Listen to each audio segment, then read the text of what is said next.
We are going live. We're live and direct here from E-Ride Life Central in beautiful Highlands Ranch, Colorado.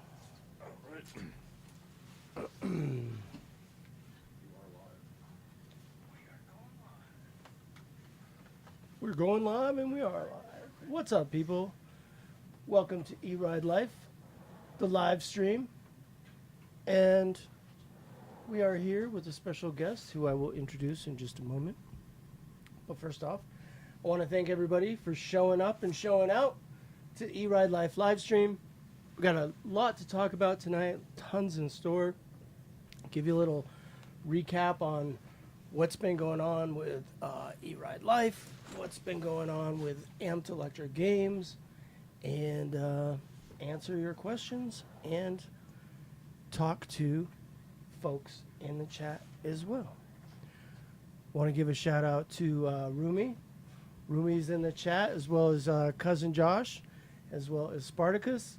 Rumi was out at our Intro to Speed event last yesterday. Holy crap, it was just yesterday. We've been doing Intro to Speed every week. It's been a lot of fun.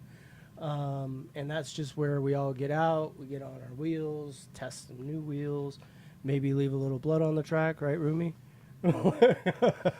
Clean up on aisle 7 after that accident. But anyhow, mostly I am excited tonight about introducing a special guest that we have. Some of you folks may know my special guest, some may not. I happen to have met him in China, and he is undertaking a very crazy journey, which I'm sure we'll talk all about. So without further ado, I would like to welcome my guest, known as Dirty Sherman, a.k.a. Eugene. What's up, everybody? Dirty Sherman from Canada. Just rode into Denver a few days ago. We've been hanging out. For me, it was a nice break from the road for a little bit. And yeah, I'm traveling across the USA, man. And so happy to be here. Nice. And be That's on your awesome. podcast. Chat with the mic closer. That's awesome. We're going to go to the wide shot here. Hey, we got a wide shot too. Awesome, man. Thank you for joining me. Thanks for having me. You know, I've always thought it would be wild to take a ride across the U.S. on a wheel. Why don't you tell us about what you're riding?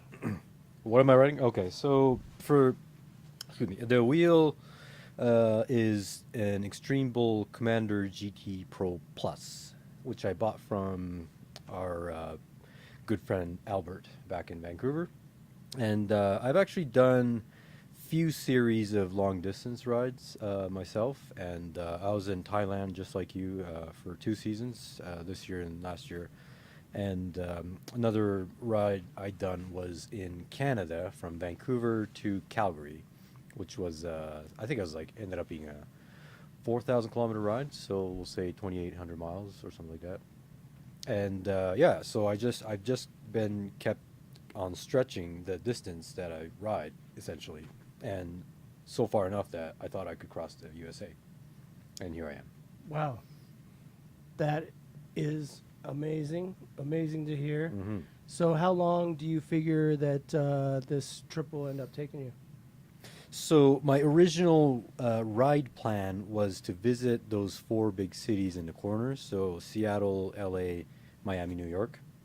I believe that's like 7,000 miles or maybe less than that. But it was going to be a crazy ride. But I ended up hitchhiking for the first part to get to LA for the Electrify Expo event, just out of happenstance. And so I took a hitchhike. Like, I just got in my buddy's car. We went down to race, and we raced and all that. And so 2 of the cities that I wanted to visit was kind of crossed off the list, right? So there was no point riding after that. So I just went halfway back to San Francisco with my buddy, where he's going back to Vancouver all the way. I got dropped off there in San Fran. I went to the westmost point called the Land's End, they call it. And yeah, I started my journey towards New York from there. But I'm here in Denver right now, but I think I will try and squeeze in a visit to Miami before I hit New York. So it's not going to be like just a coastline, but I'm going to go like, I don't know, draw an H or whatever, and then, yeah, visit all the four cities since I'm here. So it would have been like such a long trip, probably like 3 months to do all those four cities. But for the most part, I think the majority of the ride on the East Coast is already done, and I saw the scenery. So yeah, I'm just about to take off for the next leg to Miami, anticipating about maybe 2 weeks to get 2 there. weeks? Yeah, Okay. yeah, and then maybe another 2 weeks to New York, ish, and yeah, since I got the whole summer to myself, I'm not really, like in a hurry or something like that. But I will say this: me and Brady over there, we were talking about a long distance race, right? So I wanted to put myself in a psychology of racing. So right now I'm just here, kind of having a break and sort of you know, uh, reorganizing my thoughts, becoming human again. But seriously, I probably look like, all tripped out, like once when I saw you back in at that parking lot, right, in Rifle. I was in a rough shape, to be honest, right? So, and that is because I was in a hurry. I missed so many nights of sleep. I was like hallucinating. I was hearing things. It was weird shit's happening, right? So I couldn't really keep going. But I got the essence of like just, you know, riding, charging, getting asleep in that moment, ride again, charge again, sleep again, and then go and go and go and go. Right. So that was a very interesting learning curve, I'll say, to say the least. And yeah, put me in a different level of a riding because no one fucking rides like that for Yeah. days in day out. No, Right? that's crazy. Usually a big loop. I'm just like gonna cross over, maybe summit wheel, fly out, whatever. But yeah, it's a little bit different beast of a ride we're doing I think my longest ride was about 100 miles, maybe a little bit more. per And- leg or. Yeah, yeah. So you're doing like how many miles a day would that be? I think I averaged about 100 miles to 150. The most I pushed, and I got maybe 180 out of a day. Okay. So that was like 70-mile leg, 60-mile leg, and then top it off with 50 miles. And what's the charging situation look like on that Commander? How many miles are you getting out of a charge, and how long does it take to charge it up? If I'm at a wall plug, just a normal wall plug, it's usually like I say a couple of hours, so it gives me a little bit of time to charge up. But on the I have a bypass, so you can take a car charger. So yeah, I'm pumping in like 4,000 watts of power at a time, and that fills up pretty quick, maybe like 45 minutes till full balance, and then Nice. I'm back on the road for 70-mile to 80-mile average consumption or range. So I don't know about you guys at home, but if it was me, I'd be looking for Airbnbs or hotels or anything else. What's the sleeping situation like on a cross country trip like this? It was rough, man. Yeah, a lot of I surprisingly had a lot of stops at gas stations. Um, Usually, I'm rolling it like past midnight, right? So I don't have anybody to like call to or ask permission to. So I'm downright stealing like electricity sometimes, but most of the times I'm like resorting to like during the day at an EV charging station, or I might have a lunch and have a slow charge. Ask them to just get some power and all that kind of stuff. So I say in terms of what I've seen or what I've experienced in a long distance setup for charging is like we have it so good here. You even have showers and RV stops with 30 amp plugs, right? In Canada, I don't think I've kind of ran into any of those. So yeah, a lot of just dirt naps everywhere. Dirt naps. Yeah. So I say 80% dirt naps. I had like 2 nights in a hotel where I really needed it, and those are like, it brings tears to your eyes, like getting in, warming yourself up in a bed. all that shit. That kind of sounded naughty. This is it's starting to remind me of our King of the Hammers trip that we took when we were, I don't know, 3 weeks in, and Okay. it was in the middle of the desert, and showers were few and far between. So Right, I can right. definitely appreciate that feeling of getting into that shower with the hot steam coming up and this Yeah. like Yeah, just yeah. melting into the shower. It's definitely a good feeling. While at the event, right?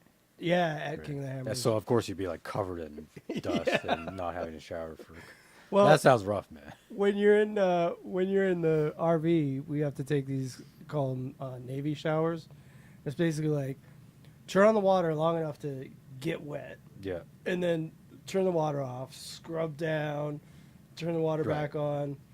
Hopefully, you have enough water pressure, Right. and the 11 other guys that have taken showers before you left some water. Right. Yeah, that sounds about right. I'm all for saving stuff, and yeah, you have to get smart with it, right? So I feel like I did Navy everything on this trip. Navy everything. That's awesome. So give you guys a little shot of our live streaming setup here. We are live and direct here from E-Ride Life Central in Denver, Colorado. Really happy to see everybody here. Looks like we've got Dale all the way from down under. He said, at least you got towns all the way across. I'm doing a charity ride with Captain Send It from West Coast to East Coast in Australia. That's going to be Oh wow. that's going to be quite a trip. That'll be quite a trip. Awesome, man. I guess you put together a little video. Do you want to play that now? Or? Yeah. Anytime Alright. you want, I guess. So we got a little video to play. We're gonna. This is. You want to just preload us with what we're about to see? Do you want to play it all the way? Like I have just little Sure. segments there, but Yeah, I'll so I guess I should talk. Oh, there's a video. What the fuck? Where's your mom? Yeah, just basically a summary of my trip, some scenes, where I've been, who I saw, and with a little bit. Thanks for coming on the trip with it. Yeah, you do, man. Hope you So let me enjoy get it. this straight. You're Yeah, live just streaming this staying entire alive time, or Yeah, how no, is for the that? most part, Just but I don't see just that. recording. I don't see any death events And you happening here. record Yeah, all the well, time I hope while you you're do. waking out? Is Or that well, I kind hope of you the- do stay Pretty alive. much, yeah. I wake up with my camera. That's awesome.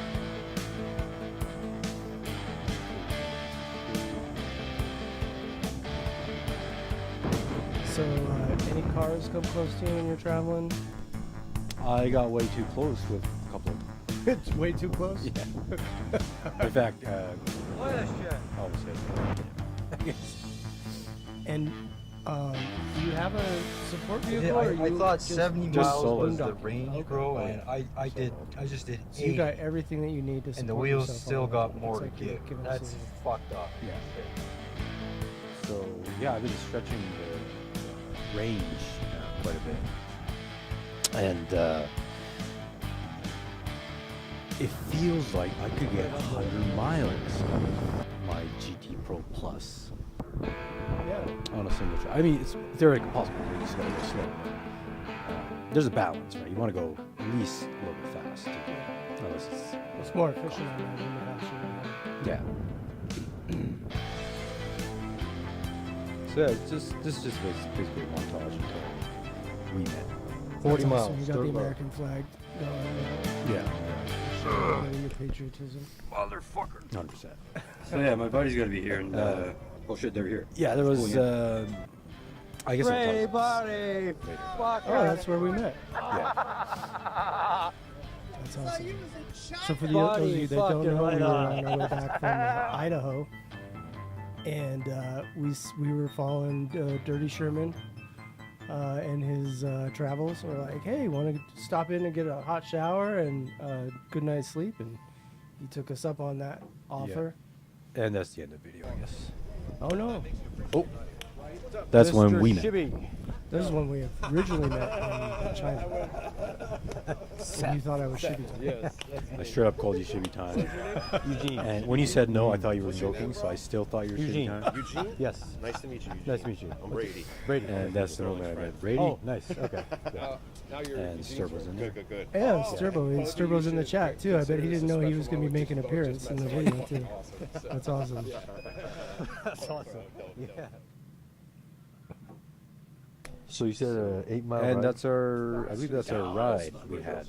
Oh yeah. First night. This is my very clean, very well organized garage. 2 miles? Okay. It's where we keep all of terrain, our road, wheels. Off-road. Off-road. Okay. Take that. Does Dirty Sherman have a YouTube? Or take your own. Yep. I have an account. And it's Dirty Sherman. It's, yeah, Dirty Sherman. Dirty Sherman on YouTube. No, I never have. No. I will have a moment with this. So this was your first night. I was actually a little bit surprised you even paths wanted are to go just on a kinda ride throwing me after off a being That's true. on the road for so long. We're like, yeah, I think so. want to go for a ride? The You wheels He's a little like, bit heck yeah. different for me. Yeah. I mean, you gave me Very that nice, what was it, the F19? S19, yeah. S19. Shit, nice launch. Yeah, it felt great. I don't suppose my crash is going to be in here, is it? Oh, it's right there. Oh, thanks. Yeah. All right. So there's my crash. Buddy, what happened? This is the footage. Oh, that's when you went in the Oh, and, bush. yeah, I went into a fucking tree. Yeah, what? Yeah. What I Probably looked doing at. like maybe 20 miles. Oh, ish. yeah, Dale wants to know how many cigarettes it takes to get from LA to Denver. Good question. I could look back on my footage and figure that out, but I smoke from 4 to 6 cigarettes per day, and I was on the road for 13 days. So there we go.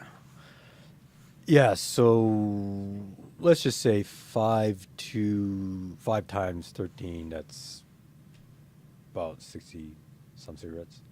Okay. So 60 some cigarettes, Dale. yeah, whoever said You got that. your answer. You know, the indigenous people, they used to count the distance of a place by how many cigarettes they smoked. Right? They would fucking be canoeing down the river, and it will, they'll say like, oh, they have the cigarette break, whatever, and yeah, at the end of the day, they'll go like, oh yeah, that was like 3 cigarettes away. Oh, that place, 5 cigarettes, right?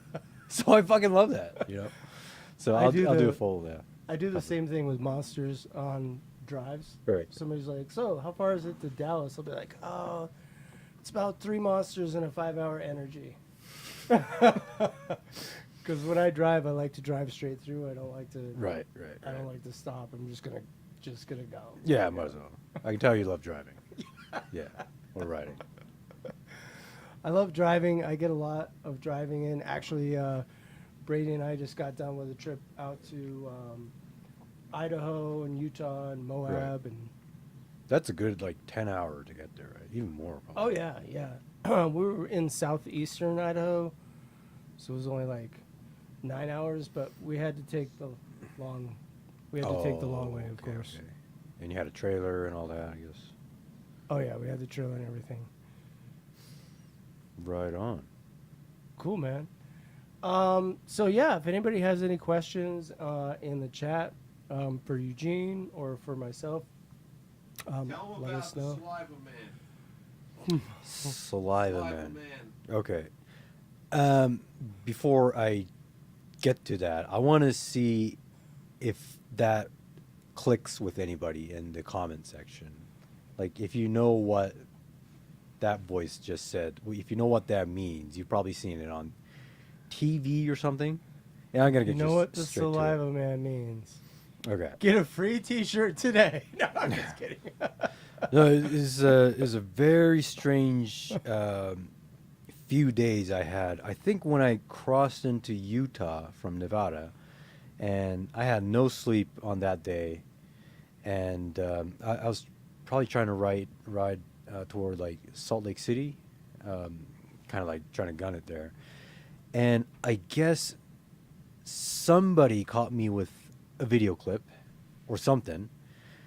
And I don't know what exactly went out, and I don't know if this is just probably me hallucinating again.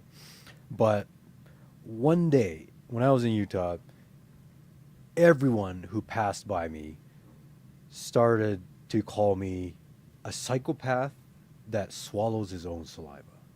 Okay. So I'd imagine somebody, just caught me like just riding like a, dead eye stare, probably like carving as hard as fuck, on the highway or whatever, and then just going, right? So I probably grossed somebody out because I was probably dehydrated as fuck and had no sleep on that day. And it was the strangest thing. So I honestly believe I made the national news because all the young people, all the old people knew about it, knew about me. They looked at me, they probably saw my blue because I only wear this color, right? So they're like, hey, he's a psychopath. It's not the... Right, okay. Right here. So this is the outfit, right? All blue, top to bottom. And the shoes I wear a boot when I'm on there, but yeah, this is just a coverall. It's like a jumpsuit. Jumpsuit, spacesuit. Everyone calls it, some kind of suit, right? But it's all like, to me, it's all functional stuff because I just want to keep, put a layer on so that. There you go. Look at me, camera. My camera doesn't camera anymore. That is so weird. Yeah, see. Maybe cut to the watch. there we Oh, there we go. So, yeah, I suddenly overnight became the most wanted Celebrity guy. sensation. I wouldn't call myself a celebrity, but I don't know. You love it or hate it. I was getting all the love and all the hate from everyone, right? And it got pretty bad. Like, if I'm on a bike trail or something like that, and somebody would see me and like instantly they're like, "This is a psychopath," right? And I get a lot of those like maniac, psychopath, whatever. But my favorite is he's a fucking psychopath. Like, So, he tell me this. I'm going to interrupt you real quick. Right. Do you think that the lack of sleep may have played at all into this? A major role in that. Okay. 100%. Because when you miss sleep for like 3 days, have you been to that kind of state? Oh, 3 yeah. days of no sleep? Oh, You yeah. probably have, right? I forgot who I was. And then you just feel like any sound, like you just kind of, your brain plays a trick on you, and like it Yeah. sounds like everyone's calling your name or whatever, or calling you names. And yeah, so I was right up there with all the fatigue, going through the desert, because I was in Nevada for like 4 days. I wanted to get out in 5, but ended up, actually no, 5 days. So the heat, I imagine that the heat yeah, played a pretty significant role as well. Yeah, and I ended up just not getting any motels or anything like that, because by the time I roll into town, it's like 11:30, 12, and no one's up, right? And I don't want to bother anybody. And I just want to charge and just kind of stay quiet at night, right? So I would plug my wheel wherever I could find, part charge, usually right next to a gas station. And I would just sleep there with my legs up, like this, put my backpack down, sleep right next to the wheel. And then I start hearing stuff, oh, he's, charging his wheel. Oh, he rolls his cigarette by his hand, rolls his own cigarettes. Oh, he's a psychopath. Look how tidy he has his gear. That's probably me, right? Because I take pride in everything I do, right? I'm a tidy guy. I keep everything, real tight. I'm not trying to lose anything. So I honestly believe that's my own head just playing tricks on me, converting it to somebody else. But get this, once I entered Utah, I started hearing all this shit in Nevada, right? So going through that Highway 50, I was, just really lonely, and then my mind started to go crazy, I guess. And once I entered Utah, get this, I started hearing Japanese, too, because I speak Japanese, right? Not once I heard Japanese in Nevada. Suddenly I got into Utah, and I started hearing Japanese from everywhere. And I think there may have been some Japanese internment camps in World War II there or something. Yeah. Maybe the souls of those right? who were still interned. But I look around everywhere whenever I'm on these like empty long roads, and supposedly the people are like camping out, like off to the side. I turn around, I could try to look as far as I can. I've never seen one person, not one. Like I thought I was talking to a ghost. I was hearing ghosts or whatever. Like I was that convinced, right? Still, like a sleep is like probably getting to me, but Also, having that jumpsuit on in 100+ degree weather it probably didn't help either. Well, I was okay with heat because get this, I was in Thailand for a long time and I had the exact same outfit, everything. So Is there a purpose for the outfit? yeah, just layer on to keep the dust off because Okay. you get dusty Okay. on the road, right? Okay. And Yeah, I yeah, want yeah. to be clean as soon as I take this off. And and I hate putting on sunscreen. It feels like I'm at a fucking pool, right? So I don't like Yeah, putting yeah. it on. So yeah, I just keep a nice tidy layer on, and this kind of goes up here like this, and I wear a helmet. I'm like suntan free, except for the fingertips here where it's poking out of the gloves. But that's about it. I'm pretty healthy. I don't get sunburns. Yeah, I get hot sometimes, but nothing's terrible. All right. We have some folks in the chat who have some quick feedback for you. Sturbo says Eugene is the king of karaoke. Yeah, did I? James said something about peyote. Gail said something about Yeah, psychosis. I did enjoy a fair bit of karaoke, I believe. I didn't take any hallucinogenics, maybe some dabs here and there, but I'm usually sober on the road. I only smoke when I'm like having a nap, before having a nap, or like before I sleep, right? Well, you got to stay vigilant, right? Yeah, 100%. It doesn't. Yeah, I gotta stay focused, vigilant, absolutely. Regarding the karaoke, that was. I'm pretty good after like a few tequila shots of whiskey. I'll just leave it at that. I think I was just screaming at the top of my lungs. I did karaoke one time, and it was Wooly Bully, I believe. Wooly Bully? Yeah, which is nice because the song only has like 2 words. Okay. It's like Wooly Bully. That's pretty much it. So, Hey, as long as it shows up on the Chinese KTV system, Because a lot of the songs I could sing was missing. So I had to like sing Bohemian Rhapsody like 5 times that evening, over a couple of evenings, I guess. Yeah, it was a lot of fun for sure. And hi to Sturbo, I guess. We ate some durian together, and I guess we all hated it. we were just talking about the durian that. Yeah. What was it? Durian quesadilla. During quesadilla. Sturbo. Would you like to get another durian quesadilla? All right, so tell me this: what? So you were out in China. Yep. You did that whole trip. What would you say what was your favorite, or your highlight of the China trip for you? There was many aspect to it for sure, but I think the number one has to come down to just meeting guys like you, all the amazing people that gathered there, right? We had all the best riders from the United States, all over from China, Russia, right? And I guess I went there with my Japanese flag, so I was the only Japanese. The other guys were a couple of half guys, they called it. Show and I think Brian was he's half Japanese. I believe. Brian Young? Yeah. Mm-hmm. So, but yeah, I actually got to speak a little bit of Japanese there as well, which was quite a surprise to me. And so that's number one. So number two is being right at the Bigot factory and not giving a shit about the wheel that I borrowed from them.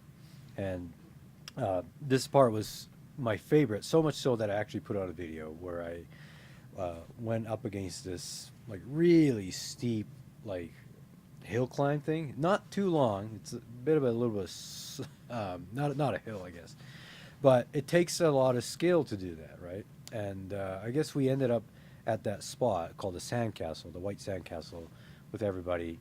And yeah, a bunch of guys tried, and I didn't really try it at that time, so I went back there next day at 8 in the morning.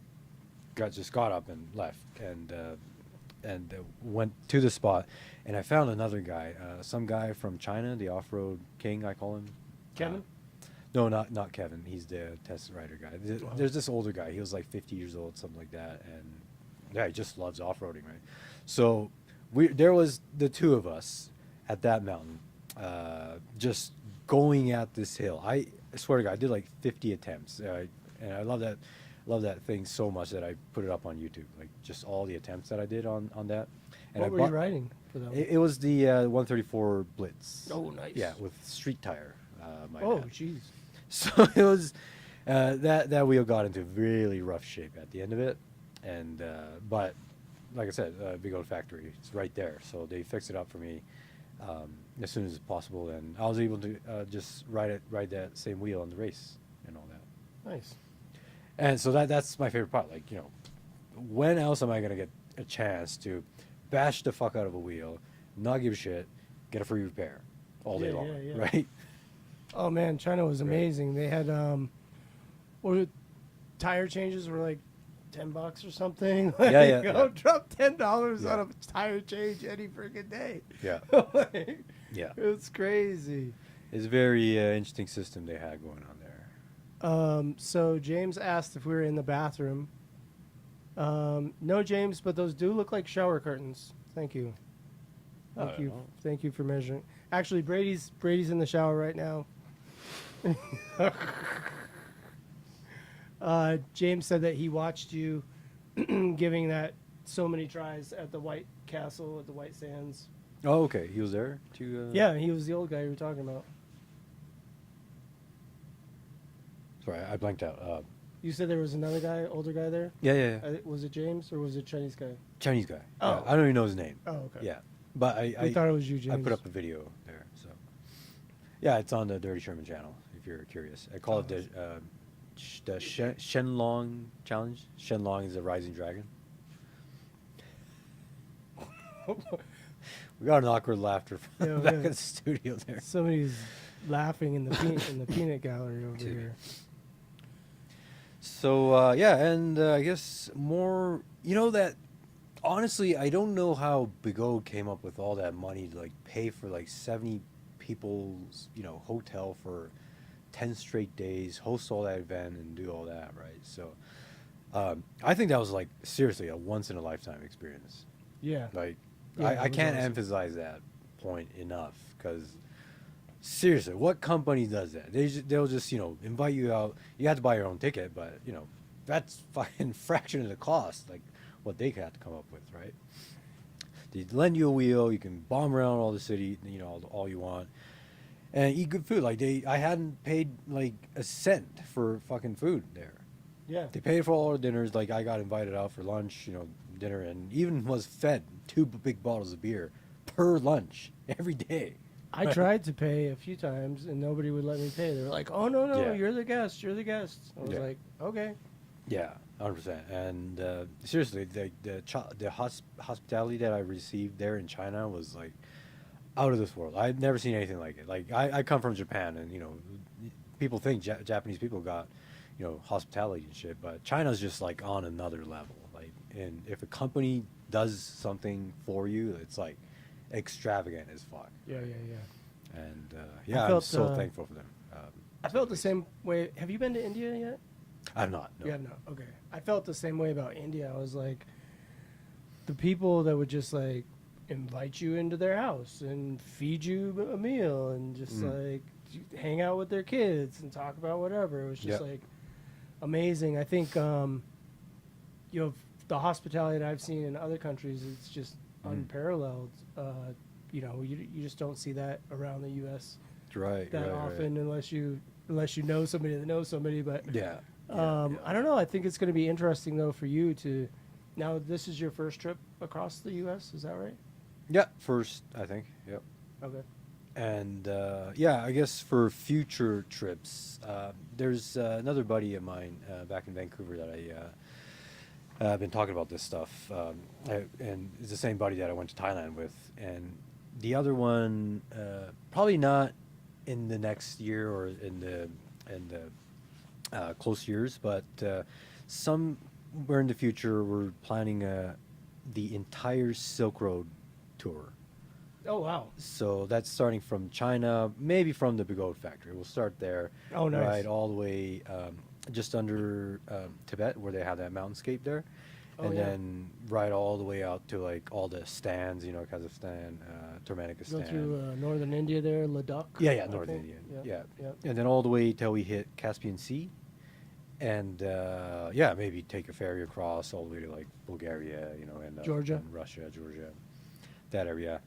But I think for that trip we may need a support vehicle. I don't think I could solo it in a Yeah. very, you know, remote land. But yeah, I guess as a person, as an adventurous soul, like I'm still looking on to a bigger trip. I wouldn't call this USA trip, you know, the first and last ever. And am I gonna get off the wheel for good? Fuck no, I'm still riding, right? Yeah, I'm gonna ride harder and faster and everything here. Now, did you ever hear about that guy that went from France? He was doing a world tour on the EUC. Yeah, like with the 16 King song. Yeah, yeah. 18XL. Probably took him a goddamn long time. but- So it's funny. I met a guy who traveled with him a little bit when I was in Thailand, Okay. and they were crossing over Cambodia Mhm. and Vietnam, Right. and decided to do like an ecotourism, EUC ecotourism Mhm. called Wild Wheels. Friend Timo, shout out Timo in Kopenhagen. Right. So he was they met up. I can't remember the guy. Is the guy's name Hirsute? No, I think that's somebody else. Anyway, he went back to Timo went back to Thailand to get the business in order, and Mhm. the guy who's traveling decided that he was going to continue on the trail. Well, this was Mhm. like February of 2021 or Okay. something, like right before the whole COVID thing hit, and it just destroyed all of their plans. They ended up he ended up being stuck in Vietnam because Yep. USA wouldn't take him, and even though he had already shipped his wheels to Alien Rides, which according to my friend is Alien Rides still is holding on to those wheels because Okay. he never completed the trip, so it's pretty wild. Wow. Yeah, I mean, I guess it's not, I guess, uncommon to run into those situations, right? So I guess I'm doing a pretty, I wouldn't call this easy by any means, but yeah, we're in a very, you know, civilized country here still, so yeah, yeah, I hope he makes it out there, Yeah, hope he gets his wheels completes back. his trip, at least. So have you found that the Commander was a good choice for you, or if you had to do it again, would you choose a different wheel? I don't really see any other wheel that I would pick right now.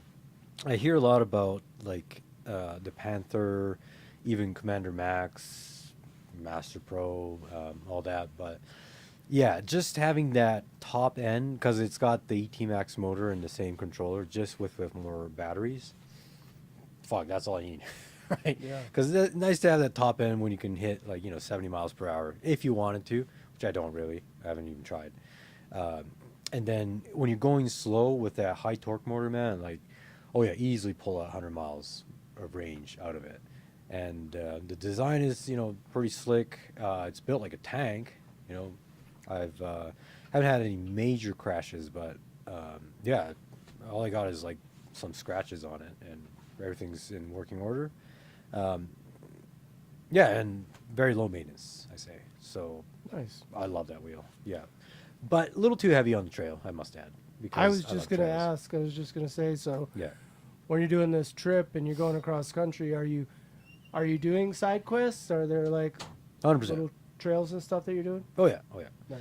So I thought the best scenario for kind of like when you're going through a city to fully enjoy the city, I would what was it? You would go around the town once, right, and then you find a trail, one of the best trails that you can find, like on Trail Forks or whatever, and go hit the mountaintop, right? Nice. And I would call that a full visit, and then maybe stay, have a lunch there, have their food out of town, Yep. and then yeah, if the opportunity calls for it, I might stay there for a night. But once I'm done with those three, I'll be out and I'm moving on to the next. So yeah, I've done some light trails, or nothing too heavy. I haven't done any gaps or rock slabs. Right, right. But I've done some really nice, lengthy trails, which I was able to enjoy with that heavy wheel, with the heavy backpack, which weighs like 40 pounds. And Yeah. but with that setup, you have extra weight on it. I'm very like I'm probably like 160 pounds, something like that. And with all the added weight, I get more leverage and just more control of the machine. And yeah, it's probably good training too. Like I've gotten so much stronger in my body, because first on the first leg of the trip, I thought I was not gonna make it with all the weight on my back, and now it's like, whoop, helium, right? It feels that way. So I imagine that one of the really important things about planning and taking part of a long journey like this would be the tire selection. Mm-hmm. Did you choose a certain tire based on its profile for this trip? I don't really have a preference for it, to be really frank with you, but Albert set me up with it was a Michelin City Grip, they call it. So the original tire that the Commander GT Pro came with was like this really bald ass tire with like just a little bit of sliver in it, street tire, which I didn't really like running over mud, because you would fall 100% of the time, and there was just no traction over mud or anything slippery. So with the City Grip, it's a little bit thinner, so it makes it more agile and a little bit more squirrelier than the original profile tire. But there's enough treads on it that I can do a fair bit of off-roading without really drifting away or the wheel getting away on me. Nice. So yeah, the Michelin City Grip, not an off-road tire, not a knobby tire, but just enough treads to kind of keep me alive through if any wet surfaces or mud. Nice. Yeah. All right, so the chat is talking about the Abrams 2. We're not going to get too much into that. Oh, did I say Abrams 2? Abrams? Willie Brady has some experience with the Abrams. No, we're not talking about it. We're not going to talk about the Abrams. All right, so hey, folks in the chat, thank you so much for joining us here on E-Ride Life. For those of you that joined a little bit late, we're here with Dirty Sherman, a.k.a. Eugene, or Eugene, a.k.a. Dirty Sherman. We're talking about his cross-country trip on his Commander Pro. He is currently in Denver, Colorado, on a little bit of a hiatus, helping us out with some editing and hanging out, checking out the trails around our location. And so, with that said, we just got a C8 video out. Thank you so much for your help on that. If, If no you problem. Guys haven't checked it out yet, that'll be live on the channel. Could you run right now? Can't run it right now. I could try to run it right now. Do you guys want to see it? We'll see if we can run it. Yeah, I think I might be able to run it. If you guys want to see the C8 video, say it in the chat and we'll pull it up. Tell us you want to see it. I know Brady wants to see it. C8 video is dope. Devo's in the house. Thank you, Devo. Devo was the first one to get his a comment on that video. So let me see if I can pull it up here real quick. Oh, I think it will let me show it. Nice. Everybody's seen it. See, Dale's seen it. Brady's seen it. We'll see what happens. Yeah, I'll just play it back, I guess. It's Seth, E-Ride Live. Today we are going to be it's all testing messed the up. new... All right, we're not going to play that right now. Oh, the For media, next time. For next time. The media players, you have to scale it down to 10, Yeah. but I guess it doesn't matter. Nobody cares. Oh, I took it. I moved it because it's messed up. So anyhow, we got a lot to talk about. We've got a lot of events that are coming up. We're super excited about. We have, well, shoot, I guess Northwest Electric Fest was just this weekend. If anybody went to Northwest Electric Fest, huh? It's coming up. It's coming up. No, it just passed. Oh, really? Yeah. If you guys went to Northwest Electric Fest, give us a shout out. Let us know. Tell us what you thought about that. We've got Wheel Life Rally is coming up, so that's going to be, I believe, August 15th, 16th. Brady, yeah, I'm looking up yeah, right he's looking it up. We've got our good friend Willie Brady. He's looking up the dates. We've got Amped Electric Games coming up. That's going to be October 3rd through the 5th in Bentonville, Arkansas. And then we also have the Malaysia race now. is Northwest coming Electric up. Fest is July 16th through July 20th. Oh, you were right. Brady was right. Northwest Electric Fest is coming up soon. We've got Wheel Life Rally, we've got Amped Electric Games, and we've got the Malaysia race. So, Eugene, tell me It's this. Seth, E-Ride Are Live. you- Today we are going to be testing the I new think that video. Big Goat C8. Yeah. There you're back. August 15th and 16th, Wheel Life Rally. So tell me this. Will we see you in Malaysia? Oh shit! Yeah. I really want to get there.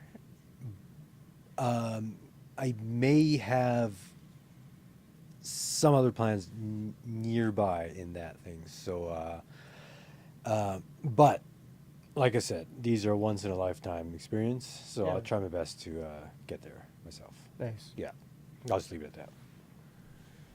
Yeah, I was really surprised that the generosity of Begode, and I was thinking to myself, like, how they can't afford to do this every year. This is crazy. Yeah, in a foreign country now, in Malaysia, that would be a totally different story. I heard like you just have to like pay a little bit of some costs, you know, that to support them or whatever for this Yeah. one. But still, man, it's gonna be great.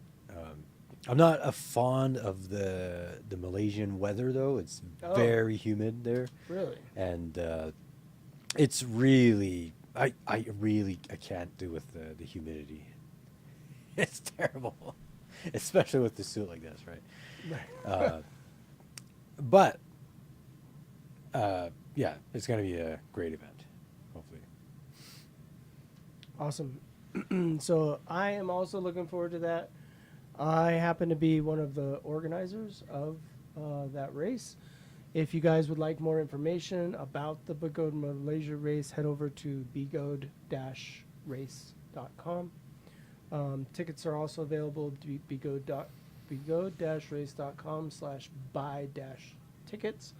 And the way that they're doing it this year is going to be $600 is your race participation fees. That's going to cover all of your meals, your hotel, your race fees for all three races. So we're going to do an on-road race, an off-road race, and a marathon race.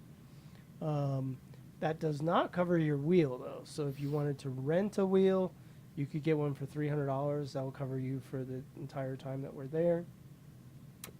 They're also doing wheel sales, so you can buy a wheel ahead of time and then pick it up when you're there and then figure out how to ship it home. But they're offering a discount, so you can get like that 210 volt X-Way or the 210 volt race wheel, they're calling it. They're not giving us a lot of information about it yet. I haven't ever even heard of a 210 volt X-Way. That's the Yeah. first time I heard that. Yeah. Really? Yeah. Is it going to be heavier than the 168? It's Do you know? a good question. I'm not sure what the battery capacity on it's going to be. I imagine if they bump up the battery capacity, then it's going to be a bit heavier. Interesting. Okay. All right. Sturbo says C8 looks dope. Thank you, Sturbo. Willie Brady made it look good Oh, yeah, it's right here. when he was riding it. Oh, the C8's in the Yeah, it's background. right behind Oh, there's the C8. Yeah. I have to, like, throw it over there. The C8 is fun. So did you get a chance to ride the C8 at all? Yes, in fact, I made a video for you on the actually the video that we played at the beginning. At the end of it, there's my genuine reaction. First glance, I could not believe this thing came out of the big old factory. Yeah. Right. Like we're talking high performing wheel manufacturers, and they what pump out a plastic shit like this. Yeah. I was hating it until and even hated it when I heard it's an 84 volt with a party wheel. Yeah. 16 LEDs. It is 8 a party speakers. wheel, yeah. And I was like, oh, get the fuck out of here. And I got on and I did some twirls, kind of like what I do with these smaller wheels, and I loved it. Yeah, it's kind of like where you took the Falcon, that nice ergonomics of the Falcon, and then you kind of have added that little hint of the King Song firmware, which makes it so nimble and easy. Yeah. To the pedals don't tilt at all when you. Yeah, it's really it's a very sturdy wheel, and I can prove this because I was at the Intro Speed Denver yesterday, and there was like a median or like a curb that circles around, and I personally like skinnies and riding curbs and all that stuff, right? So what I do is there's a trick that I do is I bump the wheel against a curb, and then use that torque to bump up, and then you do a 90-degree turn onto the curb, right? And that felt, this was probably one of the sturdiest wheel that I felt when I was doing that. Falcon kind of bounces around a little bit. It feels a little hollow, but this thing is like, it felt solid doing it. Yeah, yeah. And I think the tire's much fatter, so it grips very well on those curbs, right? So yeah, you can be in a really tight line and follow it very intimately with this wheel. So yeah, so as a commuter, as a city get around, I think it's really great. I'm not sure about the off-road performance because I haven't ridden one out in the trails or whatever. I can speak a little bit to that. Sure, yeah. So I took the C8 off road a little bit. Around here, you got a chance to ride up our Yeah. trails. It's a lot of really packed dirt, and then a lot of times there'll be like a thin layer of some like Fine gravel. fine kind of thing? gravel Yeah, they call it, dust. So yeah. you definitely have to Yeah, you're drifting tons. be careful. Yeah, on you're there. drifting a lot. Yeah. But no, the C8 seems. I like the fact that it has a lower center of gravity. I think that having a lower center of gravity Right. keeps it kind of grounded. No pun intended. But with that said, we put it side by side in the video. You saw like side by side with the Falcon, and it's like Yeah, the paddle height's like pretty amazing. pretty similar. So. Yeah. I dig it. I like the C8. We've been playing a lot with the Rocket as well. Did you get a chance to try the Rocket out at all? Not to its full potential, and I'm so used to the Falcon because I fucking love Falcon to its bones, right? So I'm used to having that cap at 35 miles per hour, 40 miles per hour. So I'm Falcon kind at of 35 miles per hour. I think it was maybe You going less. that fast on the Falcon? I can't remember. Yeah, I just remember in kilometers. You're not doing any more than 50, kilometers. right? Yeah, So yeah, that's yeah. 30, 35, Yeah, something like that. Yeah. But my whole point is I'm sort of still scared to push a 16-inch wheel further than what I know where its limit was 100%. with the Falcon. Yeah. So maybe with full gear on a nice trail, I'd probably give it. But I'm very happy just staying under 35 or something like that on a small wheel because it's just different kind of riding, right? Like if I want to go fast, I'd pick my GT Pro and just do fucking 70 if I wanted to. Right.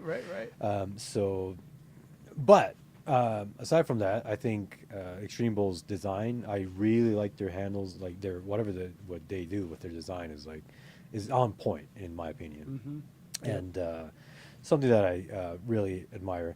Minus those little two things that stick out the bottom.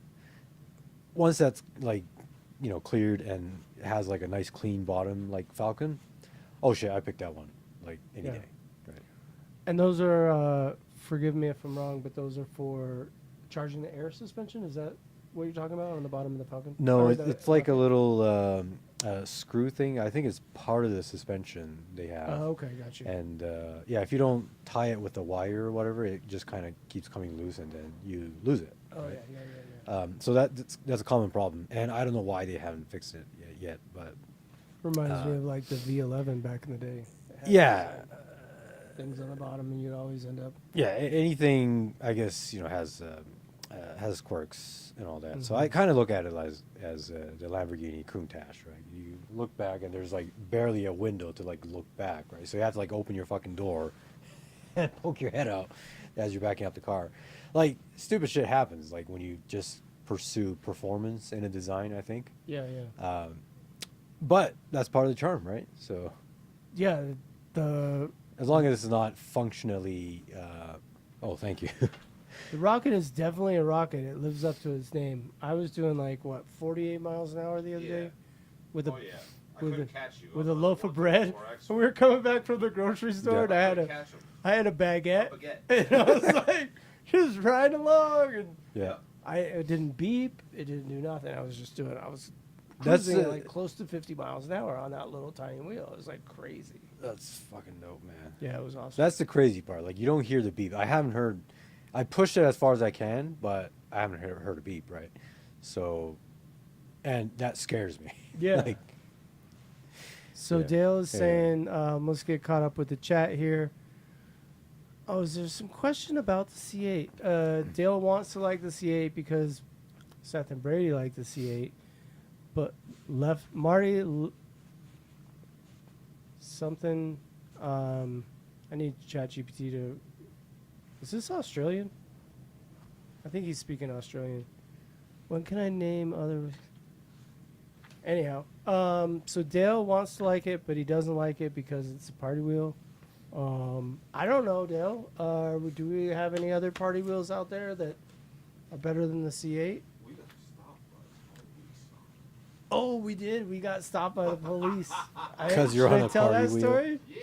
Okay. yeah, let's so hear it, man. We were in.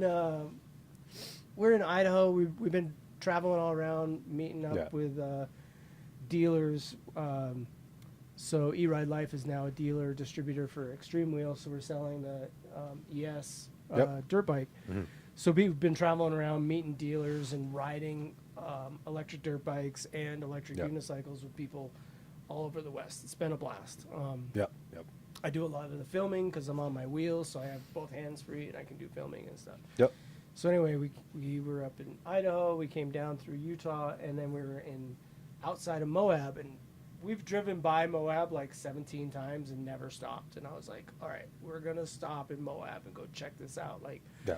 we always see the videos of how cool it is and all the slick rock and this and that and the other thing. So we Yeah. get there and we pull in. It's like 12, probably midnight or so, and we'd been driving for like, I don't know, 12 hours or something. And Brady's like, I'm going to bed. I was like, let's go for a ride. Let's just go for a short ride. He's like, no, go to bed. I was like, oh, whatever, freaking party. Like, I put him on a guilt trip. I was like, whatever, dude. I'm going to grab this rocket Yep. because Took the rocket. I took Brady the doesn't like to ride the rocket because it scares him. So Did I just hear that? All right. so I grabbed the C8 and no, I grabbed the rocket. He was on the C8 and we're right along. We were doing like videos, and TikToks or whatever, and all of a sudden I see the freaking yeah. police lights. I'm like, what the hell? I thought for sure like they were Yeah. must have been chasing somebody. It couldn't have been for us. I was like, why would anybody be pulling us over? That was crazy. Right. And sure enough, like Brady kept going, and I like pulled over to the side, and I think he was just gonna keep going until they like, I don't know, sandals. pit maneuvered him or something. Oh. I But was in sand. he was in sandals. We were literally like ready to go to bed. We were only like a block away from our hotel, and man, Yeah. this police officer woman, she just had it out for us. She started on us about driving unlicensed, unregistered motor vehicles on the roadway and this and that and the other thing, like flipping out on us. Okay. And Calling you guys dangerous. oh yeah, we were like the outlaws, like for what it felt like we robbed a bank or something. Like she was going crazy. Oh, yeah. "All right, give me your ID and give me this and that and the other thing. You're And gonna get another fine for not having your IDs. yeah, she was threatening us with all kinds of like fines and this and that. Yeah. Like, They had a Yeah. guy in their town, and I'm getting to that. Oh, jeez. Either put a camera on or just shut up. So, before I was so rudely interrupted, we were asking them, like, what's the deal? Why are we being pulled over? She said, oh, that's in the same classification as a Suron. I was like, no, a Suron is a motorcycle, whatever. I said it's Right. under 750 watts. It's not. I said it goes under 28 miles an hour. It doesn't. Close But enough. what are they going to say? So the one cop was like looking up the statutes, and we're like, all right, what does it say? And he just looked at us and like turned around. He didn't want to tell us like what he found Right. because it was her stop. And Right. I was like, what? You guys never seen electric unicycles in your town before? Are we like the first ones? He's like, oh no, we got a guy that rides that thing everywhere around town. I was like, oh, and he doesn't get pulled over? Like, why do Yeah. we get pulled over and he doesn't get pulled over? Yeah. He literally goes, well, we usually have better things to do. I'm like, oh, so you're bored, so we're going to get freaking messed with. So anyway, long story short, it was a freaking nightmare. They ended up letting us go. And I was like, where can we ride these? She goes, nowhere. I go, not on the sidewalk. Nope. Not on the street. Nope. Not on the trails. Nope. How about in the national park? Well, that's up to the feds. Okay. Like, it was ridiculous. Yeah, it sounds ridiculous. So then, thank you, Brady, for moving the story along. So then Yep. we started posting on Reddit and the EUC group. We're like, we got pulled over Yeah.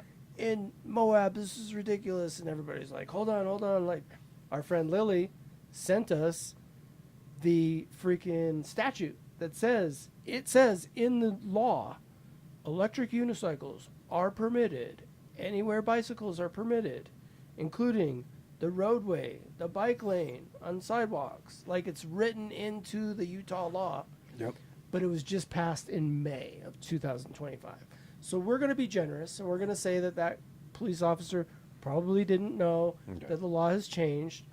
So we went down the following morning to the police station to, number one, inform them of what we found, and number two, to request the body cam footage.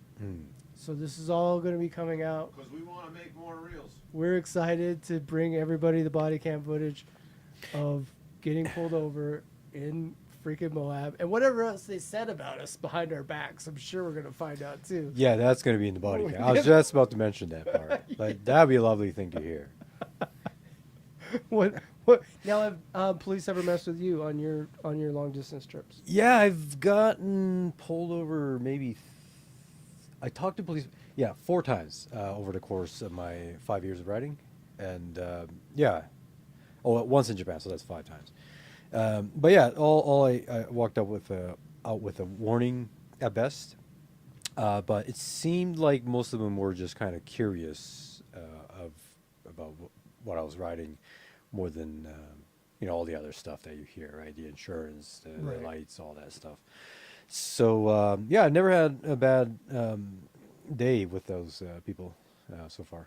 I thought she was going to be like, oh, hey, that's really cool. What is that thing called? Like, normally they do. Or I've Yeah. had cops even, like, ask to try my wheels in the past. Like, Right. I did not expect to be accosted and have, like, Yeah. such a horrible experience. And, of course, Brady was in sandals because we were just getting ready to go to bed.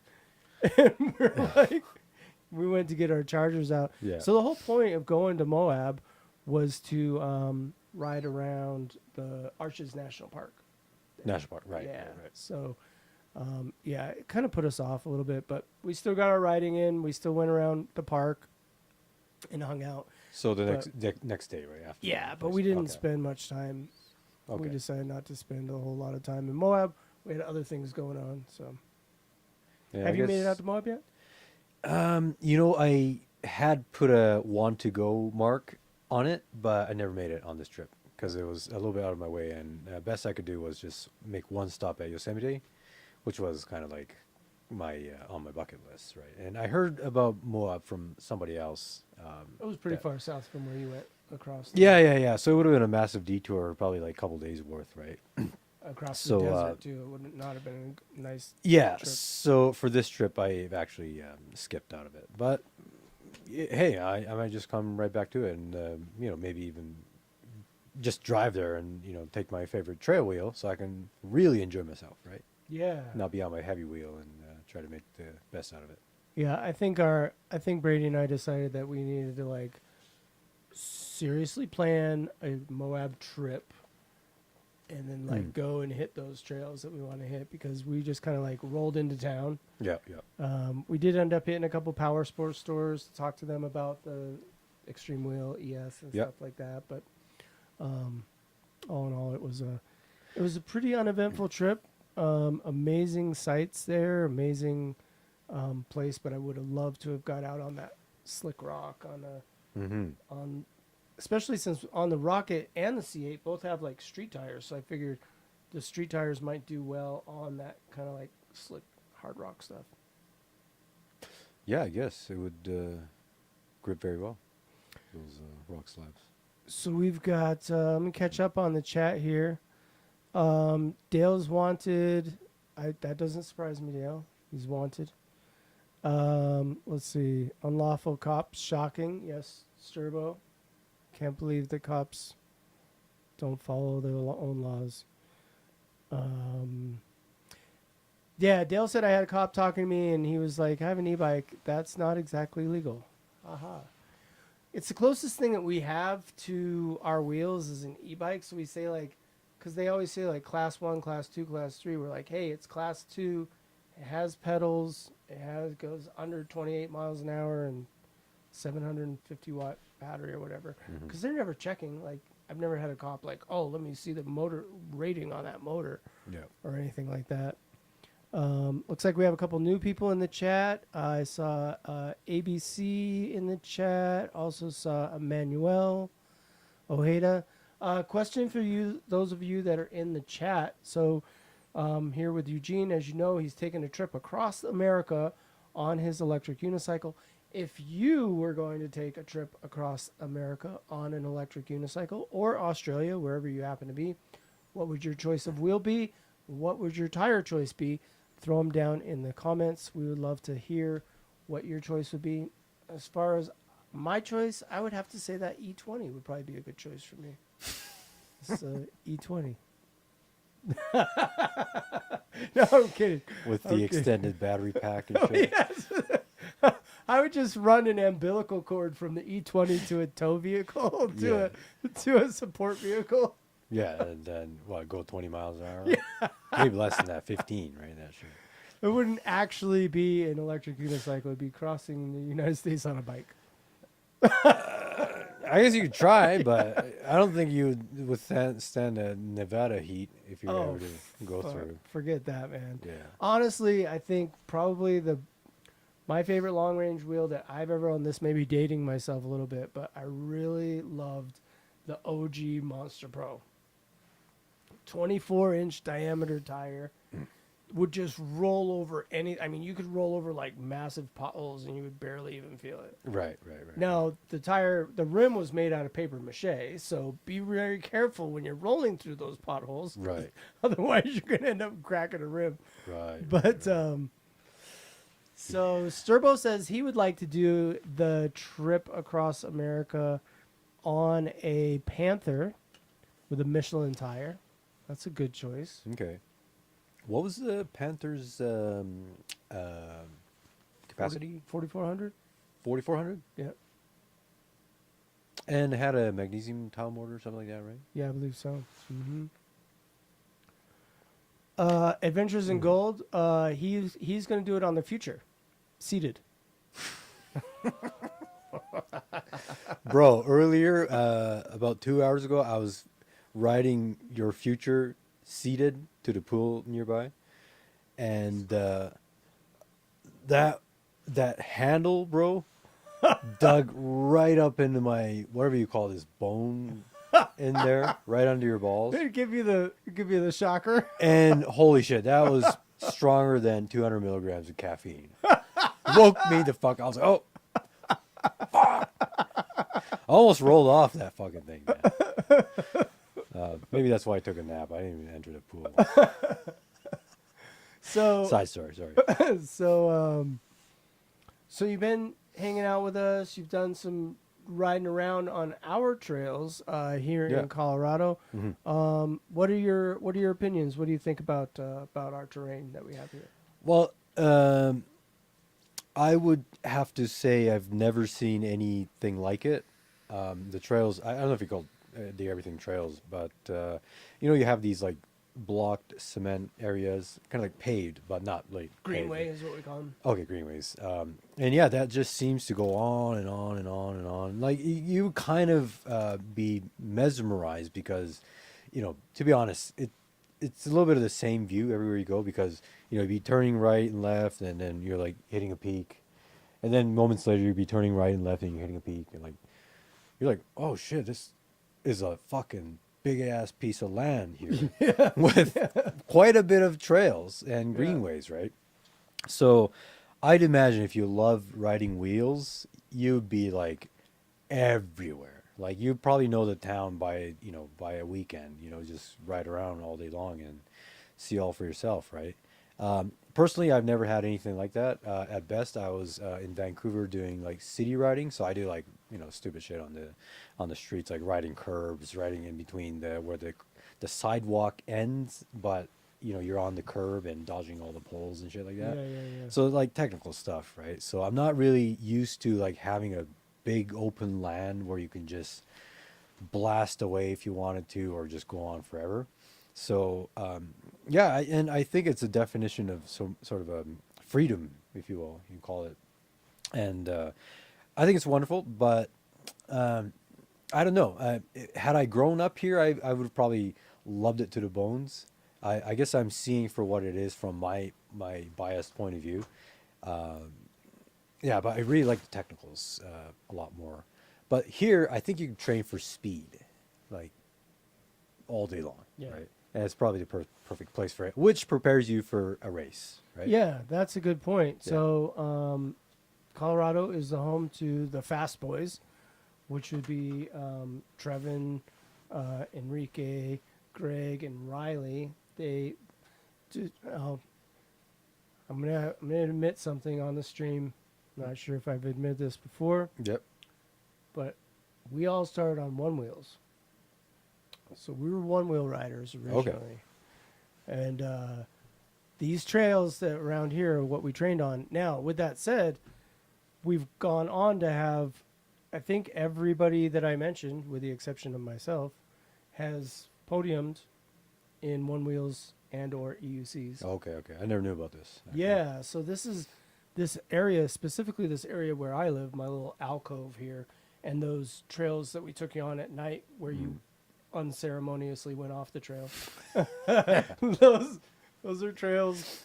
It's all single track. It's all single track trails. So those of you that are familiar, it's a hard pack, single track, very flowy. Mm-hmm. A lot of and we'll have to get back out there where we took you, because if you continue to go down that hill, there's like all these fingers that go down everywhere. So Right.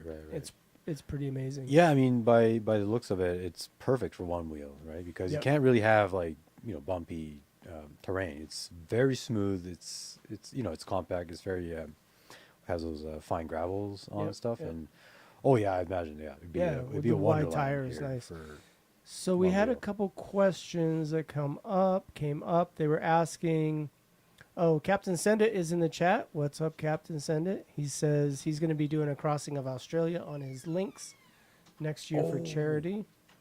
Him and I think Dale. I heard about his ride Yeah. somewhere. And they were asking about your battery management and charging. Do you just charge every time you stop, or how does that work with the charging? Yeah, I would try and get so I would try to combine every stop with a charge, if possible. So yeah, there was very few times that I had a nap while not charging, and that was out of fatigue or something like that. But usually I'm stopping right next to a plug, or when I'm getting food, I'll plug in at the restaurant, or stopping at an EV charging station, which is it just ultimately becomes a hang around near a in a parking lot usually, and then you're just yeah, I have nothing to do, right? So Is that your biggest limiting factor? Is the charge on the wheel? yeah, it's not like petroleum where you just open a can and then Yeah. and then you're off, right? You have to wait like at least 30 to 40 minutes up to like 2 hours, something like that. But the way you ride these things like on a long distance is, especially with a lot of stuff on your back, weight on your back, you kind of need that stop, right? So, yeah, the wheel, like anybody goes through, like the wheel teaches you like a lot about life in general. Like you keep going, theoretically, I could probably plug in the wheel, do like 40 amps, and get back on the road in 30 minutes, or maybe less, 20 minutes, something like that, right? But that would destroy the cells. So I would just kind of take it a tad slower than I would in a racing fashion. But I still got that racing mode in, right? So I'm not usually like, staying at hotels in the evenings. I'm just charging, getting the right amount of sleep as I can, and then off to the next leg until I reach the destination. I think that's the basic psychology really in racing, right? You don't hang around and Yeah. check real estate trends and shit like that. Until you get to Denver. And then you Yes. take a break. Yeah, and I'm just kind of in an oasis here. So, but anyway, long story short, charging, I don't really push the cells too much. I just learned to coast and charge at 20 amps, then 25. 25 is a good charging speed, and at night I'm doing like 2 amps, for the cell, kind of balance Oh, everything yeah, out, and making sure that I don't, piss off my wheel, so I can keep going.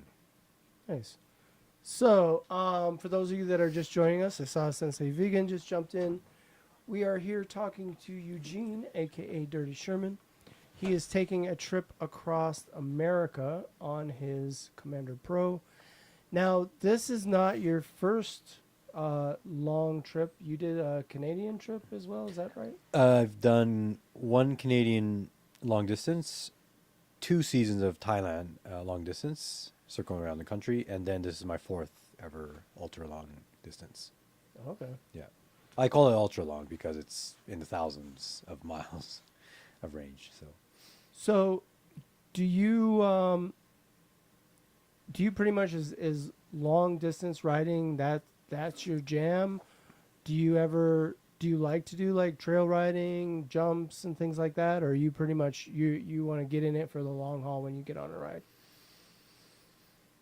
Very good question. I've had my series and of jump tracks time on my wheel, but I'm gonna be really frank with you. I've just kind of saw the risk involved while you're in the air, and if you something up, you're gonna break a wheel or break yourself, right? So I had a period where I was just all about jumps, and I was hitting the jump parks every single day. And I think I've come to a little bit of level of, I wouldn't call it mastery, but I'm able to hit jumps, right? Gaps, anything like that. Nothing scares me anymore. But as far as risk goes, and I might be crazy for saying this, but long distance is kind of like a good balance of risk and just enjoyment, really, because your scenery's changing every single day. You're going somewhere far, and you're in a place you've never been before, on your most favorite, mode of transport. So I wouldn't say this is exactly my jam. If I was just, free to do anything all day long, I would have an infinite range Falcon, and I'd be riding skinnies and curves and doing trails. I like the technical stuff. So I'm from Vancouver, where they have all these like crazy, wood structures right in the woods, and you'd be riding skinnies like this wide, like it's sometimes less than your tire width, right? And then you're like, "Ah!" and then tightening up and all that shit. And I love that stuff, like just fitting into tight spaces. Technical. Yeah, just all about technical, right? Okay. And so in the long distance, you just have wide coverage of everything. You got this, you got the road hours, you got your off road, you got your dirt road, and then sometimes you hit trails here and there. It's a mixture of everything, which kind of keeps me entertained because I do get bored of, actually, no, I never get bored of trails, but yeah. I So imagine riding the white line, you get kind of bored, just monotonous. no, like- I do that out of boredom. I ride the white line because I'm bored on the road. Oh, so you try to keep it on the line. Yeah, and I try to what was it? I came up with a quote. I wish those lines were painted red, so I could call it red lining to New York, Yeah. but it's white, so it's white lining to New York. But yeah, all the technical stuff kind of perks me up all day long, I'll say. And So, what was I saying? Sturbo Yeah, asked go a ahead. couple questions. Sturbo asked, how are you choosing your route? Basically, I would open up an app called PlugShare first, and then find areas where there's a high probability of finding an EV charging station or just plenty of wall plugs. If it looks a little bit crowded with those marks that's available for charge, I would probably pick that over a very empty area, Okay. just for safety. Yeah, that makes sense. Yeah, but nothing too crowded, like going through major cities or highways. So there's a good balance, like of missing that, the I-80 or all those busy highways. You'd be like on a smaller road, like a county road, they call it, I guess, where you have just many stops, cafes, coffee shops, and all that. And yeah, there's McDonald's on every corner in this country. So worst case scenario, I'll just walk into a McDonald's, get a charge. If I'm lucky all day long, I'll just have a very smooth stop at a EV charging station where I can find, and yeah, just keep riding, and yeah, that's about it. And then yeah, pushing the distance per day, riding distance per day is kind of like the goal here, and it didn't really end up being that, especially going through Nevada and then being on Highway 50, what's more quieter. Like I only found wall plugs on some stops, which slows me down for the day, and you can't ride for too long. 'Cause Yeah, I you're imagine that the stuck EV charging. charging stations give you a lot more amps. Yeah, 100%. Sturbo was also asking, are there any particular apps that you're glued to for your journey other than maybe the PlugShare app? PlugShare, Google Maps. That's about it, man. Like I don't even watch reels or shorts while I'm on here. Like I'm all about making it through. So and occasional messaging back to my mom, letting her know that I'm alive. So I'm on Telegram or. other And your app. mom's where? She's in Japan right now. In Japan? Nice. And that's your home base. That's my home base. Yeah. That's awesome. Spartacus was asking, when you're crossing the country, how many miles or hours do you try to ride a day? What do you do it by the number of miles or the number of hours, or do you just however you're feeling? I never really counted in hours of riding because it's kind of peripheral, right? Like you could be having a good time just wandering around doing 15 miles per hour on a trail or, in a scenic spot, or you could be riding fast for hours and hours and hours. But I think to get somewhere when you're en route to, say, making through a state or a province or whatever you call it, minimum 30 miles, 35 miles, 50 kilometers per day is like a good pace. If you're not doing that, is either from you either really love that place and you want to hang around for a day, or you're being a slack ass. You can ride more than 30 miles per day. Oh, yeah. Right. So we'll start at that basis, and then you just kind of push it up, right? And there's so many beautiful stops here. So I wish I could just stick around and have a cigarette or whatever until the end of time. But my time is limited, so yeah. So I'm always in that balance, like doing that bare minimum to just kind of show myself that I've ridden, but also trying to push as far as I can. Yeah, and then you just kind of enjoy yourself in that, I guess. Nice. In those two. Devo was talking about taking back roads and bike lanes. Devo, did you do a cross country trip? Let us know. We want to hear about it. I've often thought as well about doing something like that, but I think I'd want to have like a support vehicle. Yeah, it definitely helps. Yeah. Yeah, I'm thinking like, all right, tell me if I'm crazy. Actually, I'm crazy. So, growing up, I was a big fan of this video game called Spy Hunter. Mm-hmm.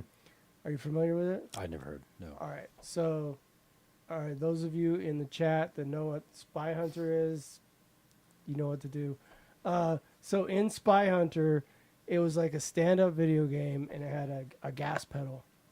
Okay. And a semi-truck would pull out onto the road, and then the ramps would come down, and then you would like come out of the semi-truck, and you do the whole level, and then at the end, you'd have to make it back into the semi-truck. So what I was thinking was, wouldn't it be cool if you had a support vehicle that had a drop gate on the trailer, and you could just be riding along and like, oh crap, Straight I up. got to charge, and like drive up into the trailer where you'd have like a leather couch, a generator, cold drinks, Yeah. and you could just kick back and charge up while you're riding. Yeah. Yeah. You know, do it in twos. What I was thinking, would you want to be like, have it be sponsored, right? So you like, Sure. Sure. you're doing it for charities. So like every mile you pledge, like somebody's pledging like 10 cents or something. Yeah, So yeah. somebody would always have to be riding. Like you'd want, because you know you can only Right. break one at a time. In that scenario, yeah. But how cool would it be to like be like, oh, I want to take a break, and you just like drive up into the back of a trailer? I don't know. It's kind of a Well, dream that I have had. on many occasions, I kind of wish I had that because it's not fun when you're just so fucking exhausted from Right. the day, you know, or the heat, whatever, and you're so tired. Now you got to get charged. You got to find a place to sleep, and you're fucking tired. You wish, hungry. yeah, and you're hungry. You got to find food, right, and shower, and a fucking somebody to love or whatever. It's like all these things If you're just come caving down on your mind, and you got to either plan something ahead or just improvise, right? And I just ended up taking a lot of fucking dirt naps. I even have a rug for dirt naps. Here. I brought specifically for it. I think that's part of the fun, but yeah, it'd be such a luxury if you had a trailer following you, like like the electric vehicles, self-driving cars, or whatever. Yeah. Then just Waymo. crawl in there under an AC, a nap, a charge. That's everything you'd ask for, and then you're just humming along for the rest Yeah. of the trip, right? Have you been rained on yet? Serbo asks. Very lightly. I've never had to put on my raincoat once yet, so Well, all good here. you're heading to the East Coast, so that may change. Yeah, I'm expecting a little bit of rain. Absolutely. Yeah. Awesome.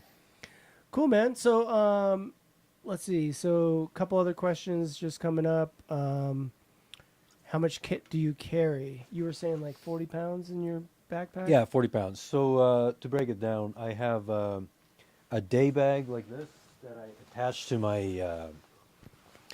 to the backpack. This carries all my like little gadgets, phones, power bank, and all the cameras that I have that are recording my trip.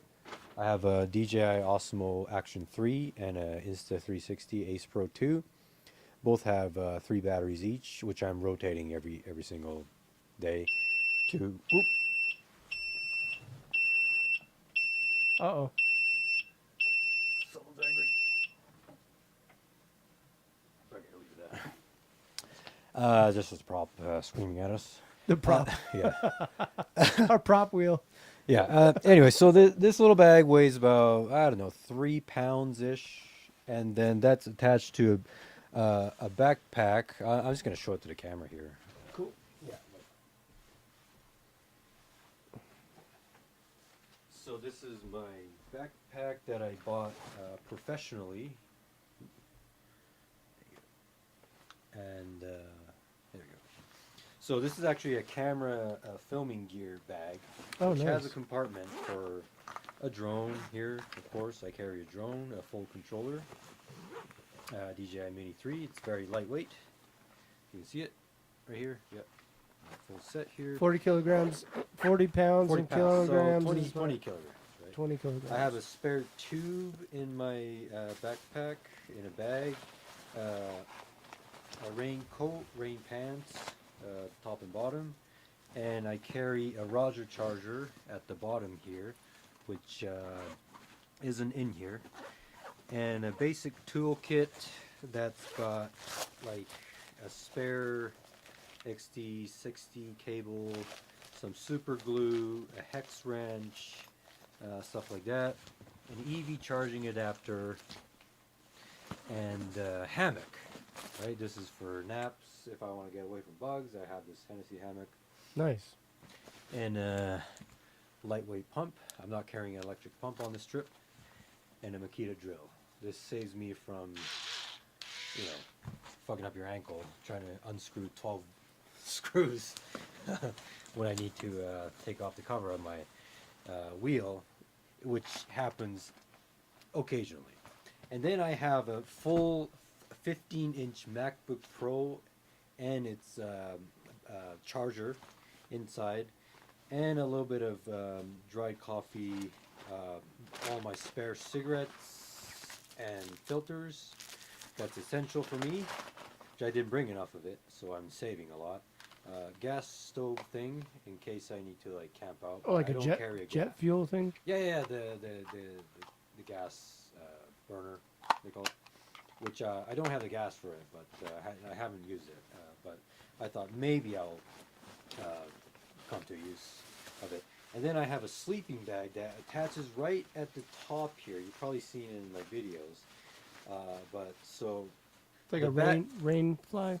sorry. Is that like a rain fly? No, this is the sleeping bag. Oh, sleeping bag. Cover, Gotcha. right? So basically, the pack is full with the sleeping bag right on top of it, and then my bag would loop around, sit right here, and for all the dirty laundries and stuff, I have a Walmart bag that I just attach to it to here with the with this little bungee cord here, and that's about it. That's a whole lot of stuff that's on my back. Weighs about 40 pounds, and yeah, I haven't really lost anything. Oh no, I lost my hat and my sunglasses, so that's Oh, no. that's gone. Which I don't really need actually. I look kind of gay when I wear them, so honestly. But yeah, that's all I need. It's very bare minimal set up, like all for riding and basic nap. Oh, and I carry a rug. Like this gets rolled up and then attached to the backpack kind of thing. This little rug here. So yeah, a lot of dirt naps are kind of forgiven on my trip, and I try to carry as less thing as possible. And I've seen other riders, long distance riders, that carry a full backpack and still have like 2 bags at the front and the back of their wheel. Yeah, yeah. And yeah, I guess for all comfort, I'm not against like carrying too many stuff, but I like a light pack, as light as I can get, and everything on my back, nothing attached to the wheel, so that in case I do wipe out or have an accident, none of my gears are going to get damaged. And by having all these like attachments on the backpack, it actually saves all the gear. Like I have a full sleeping bag right behind my head, and then there's a big Walmart bag full of laundry right at the Some cushion. side of that. Some Yeah. cushion. So I got run over by a car, and I actually flipped upside down onto my head onto the pavement.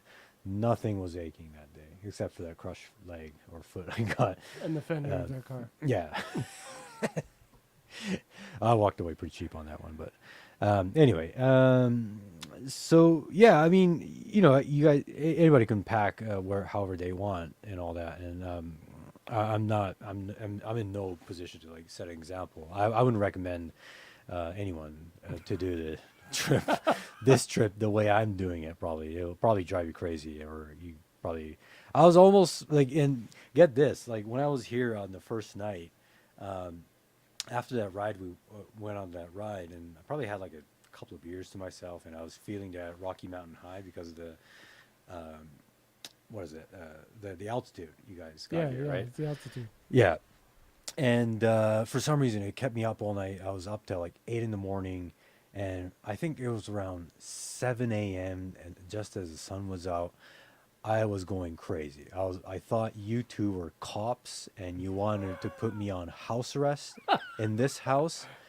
And I was having weird like hallucination, like some radio wave was coming from upstairs, conjuring up all the past crimes or bad things I've done. And you guys are like writing me, like a sentence or whatever. We'll put him on 20 years of house arrest. He's gonna leave here at 54 years old. His life is fucked. Right. That's all the meme voices I'm hearing in my head. Right. Where's I getting to with this? Anyway, so That's what sleep deprivation will do to you. seriously, Yes. yeah. Anyway, and I was so convinced by that idea, I almost walked out of this house and go kill myself somewhere. Seriously, like I was this close to gearing up, getting on my wheel, and leaving without a trace. Can you believe that? That's what sleep deprivation do. So I don't recommend this to anybody. If you can get a support vehicle, fucking get it. Or Yes, book all the yes. hotels in advance so you're gonna get a good night's sleep. Not a fucking series of dirt naps and a charged nap, you call it, along the way just to get by. Like it's Brady, I think it's time to show him your badge.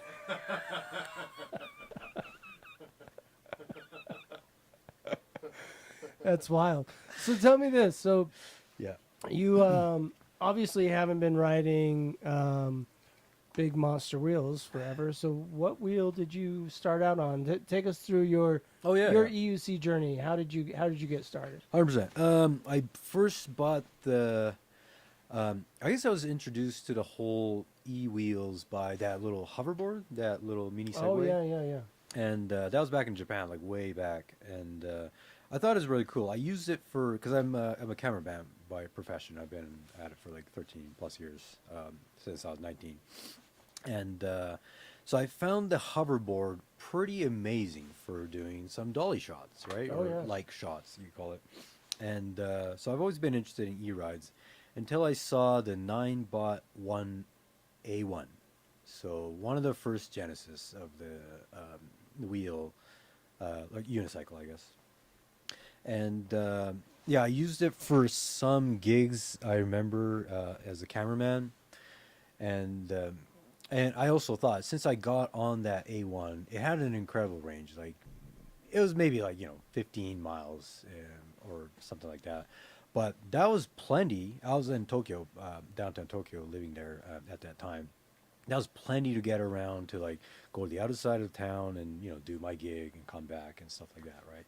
So once I kind of discovered that whole efficiency and range, or the consumption and resulting in the range, and that sensation, right? Everyone gets this. Like once you're on that wheel, you feel that flying sensation, and I think I remember I wanted to unlock the wheel's potential so much so that I had to like get on Telegram and message this Russian guy to unlock the wheel so that it's not capping out at like 10 miles per hour, and you can go up to like 18 miles, something like that. And then that was the first wheel that I rode for the first 3.5 years out of my 5 years. Oh wow. Yeah. Until I bought a Sherman Max in 2023, June-ish. Yeah, Sherman Max had to be my first wheel. I just love that design, that, it's still compact wheel, but it gets you around like a motherfucker, that thing, right? And I loved it to the bones, and I never experienced speed faster than, 40 miles per hour ever prior to You that. went from a 9-bot to a Sherman Max? Yeah. Wow. And I was a hardcore believer in non-suspension wheels. It's a step up. Yeah. You know what I I'm mean, right? I'm a Like- big fan of non-suspension wheels Yeah. myself. And it kind of prepared me for a lot of the hardcore stuff that I did later on, like being introduced to the trails. Until I bought a Master, I didn't really have a trail wheel, because I have taken the Sherman Max on some most technical trails, Oh, wow, and okay. I fucking hated that wheel for that. That's a heavy wheel to take on. It is, and I didn't even have power pads on. I had that little shitty, I wouldn't call it shitty, sorry, that very thin Leaperkim stock pads that barely holds your leg in together. Yeah, yeah. And when that shit bounces around, like you're gone. You're down just the- along for the ride with a wheel that heavy. Yeah, yeah, and it wasn't enjoyable at all until I realized, oh, Sherman Max belongs on the streets, right? Yeah. So I put it on some street tires, and it's been a street wheel ever since. Then I got the S22 Pro and the Master V2, and once I slapped on those Grizzlies, and especially on the Master, it really changed it for me. And that was because of my few of my buddies back in Vancouver. I was introduced to the trails. Those guys are just trail freaks, right? They love the long distance. I've done some long distance with them here and there, but we're all about trails. And then I spent 2 seasons of trails in Canada, and yeah, we gone down big rock slabs, stuff like that, and we kind of grew together, right? Yeah, yeah. And I guess ultimately all that technical riding, all that training, I called it, prepared me to face more challenges, which is ultimately, you're going to be visiting, more cities with mountains, more trails, or you could do like long distance riding, right? And the long distance riding was more interesting to me because as a side story, I always wanted to be a van lifer, just living in a van. Okay. And travel You're around the an country. EUC lifer now. Yeah, yeah, and that was a little bit hard to do in Canada, where everybody just kind of started living in vans, and you just can't find vans for a good price, right? Right, right. So I had like just enough money to like just kind of maybe start a van life, or just fuck around on a wheel, or just become a wheeler thing. Or kind of like pursuing a new angle in a transport, right? Because a lot of people have done the van life stuff, and I've been interested in it, but as a content creator or just a guy trying to pursue something interesting, it's not all that interesting, right? You could probably build the most customized rig and stuff like that, but you're not going to stand out. Like, there's somebody doing it so much better than you. So I just chose the harder route. I call it the bum route. The bum route? Because Okay. you're on the Yeah. because you're on the wheel. Essentially, if you're on the row, you're a bum, and you have to get by. And I really I enjoy the survival type stuff too. So it's a good marriage of all that Yeah. essence in it, right? And holy shit, doing that bum shit here, cat's ass. Oh my God. I couldn't be happier. And doing this in Canada was pretty good. And the more I do all these like crazy trips, I'm just building more interesting content, right? And I think that's kind of my focus for now, as psychopathic that sounds. But I'm here to pursue some interesting, meaning for my life too. But and really, I don't think there's any meaning into this. But maybe set an example that no one has ever done with the the time and I guess the vitality I have for now. I love it. That's awesome. Yeah. I know where you're coming from, man. So for the first 8 or so years of my life, we were vagabonds. I lived in a back of a pickup truck with my mom and my brother, and we just Yep. drove all over the country. Nice. Before I was even 7 years old, I had been in every state except for Alaska and North Dakota, I think. In Hawaii. Oh, So and far. we ended up getting to Hawaii. So Oh, nice. we did get up again. We didn't drive there. You have to have an amphibious car. Yes, yes. But anyhow, living in the back of the truck. So now, long story short, I Yeah. find that yearning whenever I'm in a place for very long, I start to kind of get a little antsy, Right. and I want to see the scenery go by again. Yeah. And for me, traveling means meeting new people, seeing new sights, Yep. and learning new things. Yeah. And when I'm traveling, I feel like I don't know if I would say that my life is fuller, but it seems like I do more in the course of a 24-hour period than I do Oh yeah. when I'm just chilling at home. Yeah. So Yeah. I definitely get that. I definitely love the vibe of getting out, traveling, and being involved with Amps Electric Games and Yep. E-Ride Life and all of this stuff.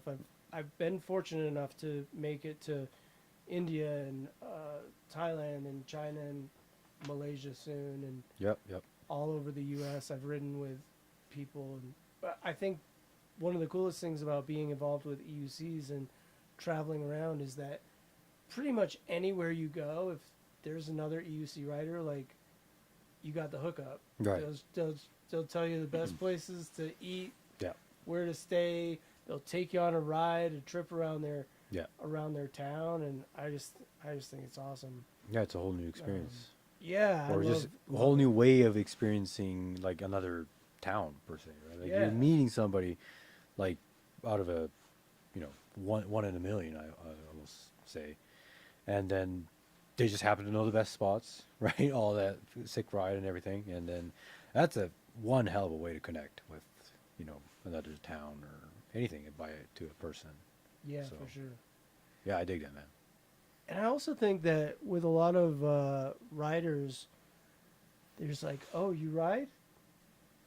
My house is your house, man. Whatever you need, like, Yeah, yeah, there's this camaraderie. Like maybe this sport hasn't gotten big enough or blown up enough that yeah, it still feels small, like we all know each other, yeah. kind of, which Yeah. is pretty cool. I'm gonna get caught up on the chat here. Sorry, guys. Yeah, you may have seen our PA Brady come in and turn the wheel back on. He was wearing his helmet. I'm glad that he was safe wearing his helmet. They make me wear it all day, he says.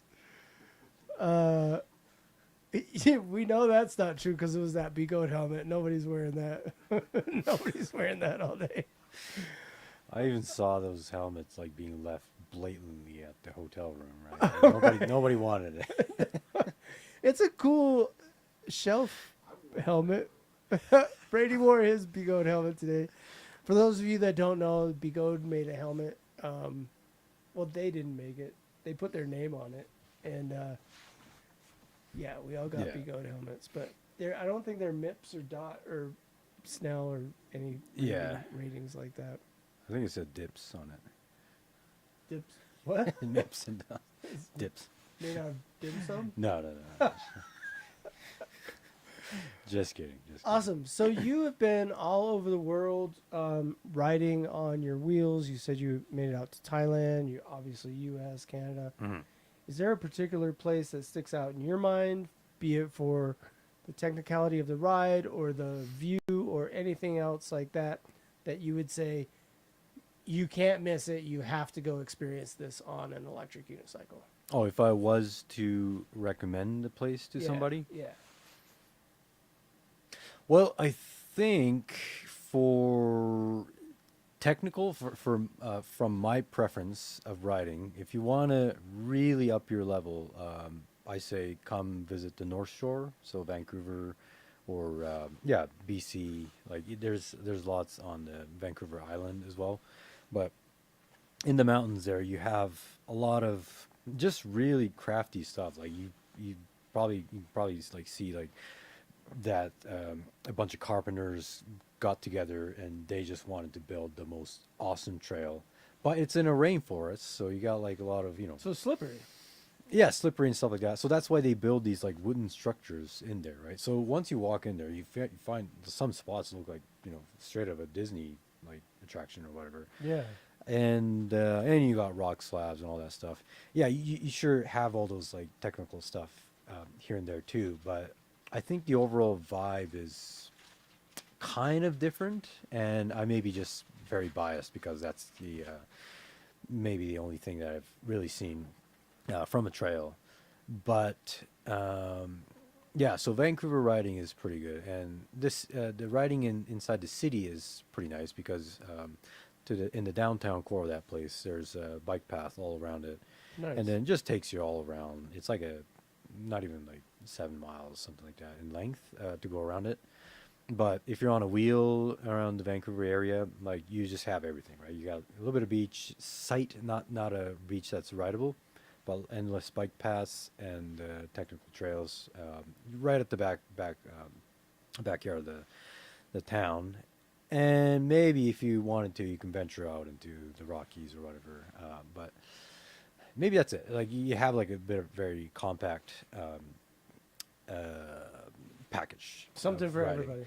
Yeah, and then if you like, if you don't mind the hot climate, and if you like off-roading, I think some of the off-roading tours that I've done in Thailand was pretty nice, especially up in the north area, Chiang Rai, to not so much around Chiang Mai, but you go further north from Chiang Mai. There's a place called Chiang Rai, and we went on like a 200-kilometer dirt road, 3-day excursion out there, and these off-roads are pretty amazing. You know, you got like different types of dirt, soil, whatever, and there's like really, like, you probably saw this too, like, but you'd be like in the most countryside, you know, kind of site possible, and you'd be like rolling up this really steep hill, and as you get to the top, there's like this gorgeous coffee shop that serves food with the best view of the sunset, and you're just having a coffee just so randomly, and you're even getting a charge at the same time, right? And so Thailand was like a wonderland. It's like you go anywhere, it's a tamed land, although it seems like a jungle everywhere. It's basically a farmland, so you're not in real danger anywhere you go. And then you have amazing coffee stops and coffee shops and villages that you can stop for food and all that. So it's very easy to go around and enjoy, you know, multiple days of off-roading if you really wanted to. So that was very good. And I think as far as content creation and then finding what the next thing is for the wheel is to be in China, and especially in Dongguan, where these wheel manufacturers are. I think if you want to just pursue the newest thing or all that thing, Bigos is going to take care of you. I'm not like saying this to rely on them for anything like that, but I think hanging around in China is like quite interesting too. So I definitely recommend, like, if you had the opportunity to go to one of their events, yeah, I say why not? Just go to China and like enjoy yourself, right? Yeah. So I had a similar experience in Thailand when Lalaxina and I went. The people were so incredibly nice. Like, Yeah. we were in India and we were gonna go to China to visit Bigode, but we were in India, so we couldn't get to a U.S. embassy to get a Chinese visa. So we're like, where else is close right. by that we could go to? And Law was like, oh, I know this guy from Thailand. Let me call him up. One phone call, and he set up like a whole trip for us.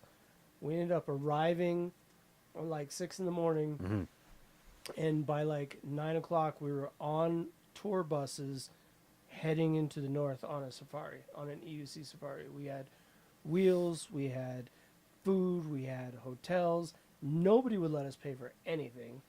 It was like, finally, on like day 3 or something, I was like, I'm buying lunch. There was like 20 people.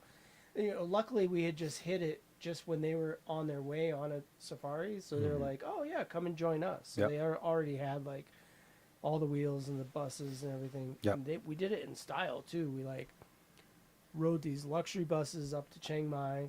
Yep. There were like 20 of us. We ended up doing those long roads like you're talking about with the you know, dirt roads. Yeah. It happened to be, it's not the rainy season, so we didn't run into a lot of mud or anything. Oh, yep. Yep. But I remember specifically, we came around this corner and there was like this 1,600-year-old temple. And we had like all these guys were like giving, oh, now take your shoes off. We're going to go in. Now this is the god of such and such, and this is how we pray to them. And like the whole cultural experience in Thailand. With the incense and all that. And then we left there and we went down the road a piece, and there were 2 kids on a bike that were roasting coffee on the side of the road. So we had like in a gourd. They had like the coffee in a gourd and they were like roasting it. Yeah. And you could hear it like sizzling and stuff. It was the most incredible experience. Yeah. the story doesn't end there. It came to be my turn to order coffee, and I'm thinking, I'm like, oh, this is like Starbucks or something, right? We got like Yeah. peppermint and cinnamon and whatever. Mhm. So I asked the locals, I was like, how do you take your coffee? Lemonade mixed with coffee. Lemonade. And I was like, that sounds really freaking strange, bro. Give it a try. You know what it tasted like? Lemonade mixed with coffee. Right. Yeah. I'm surprised it wasn't orange juice. I tried the orange juice. Orange juice and coffee? Yeah. Like No kidding. fresh orange juice. Like you have a little bit of squeeze of orange juice, coffee, and then you have a whole layer of orange juice.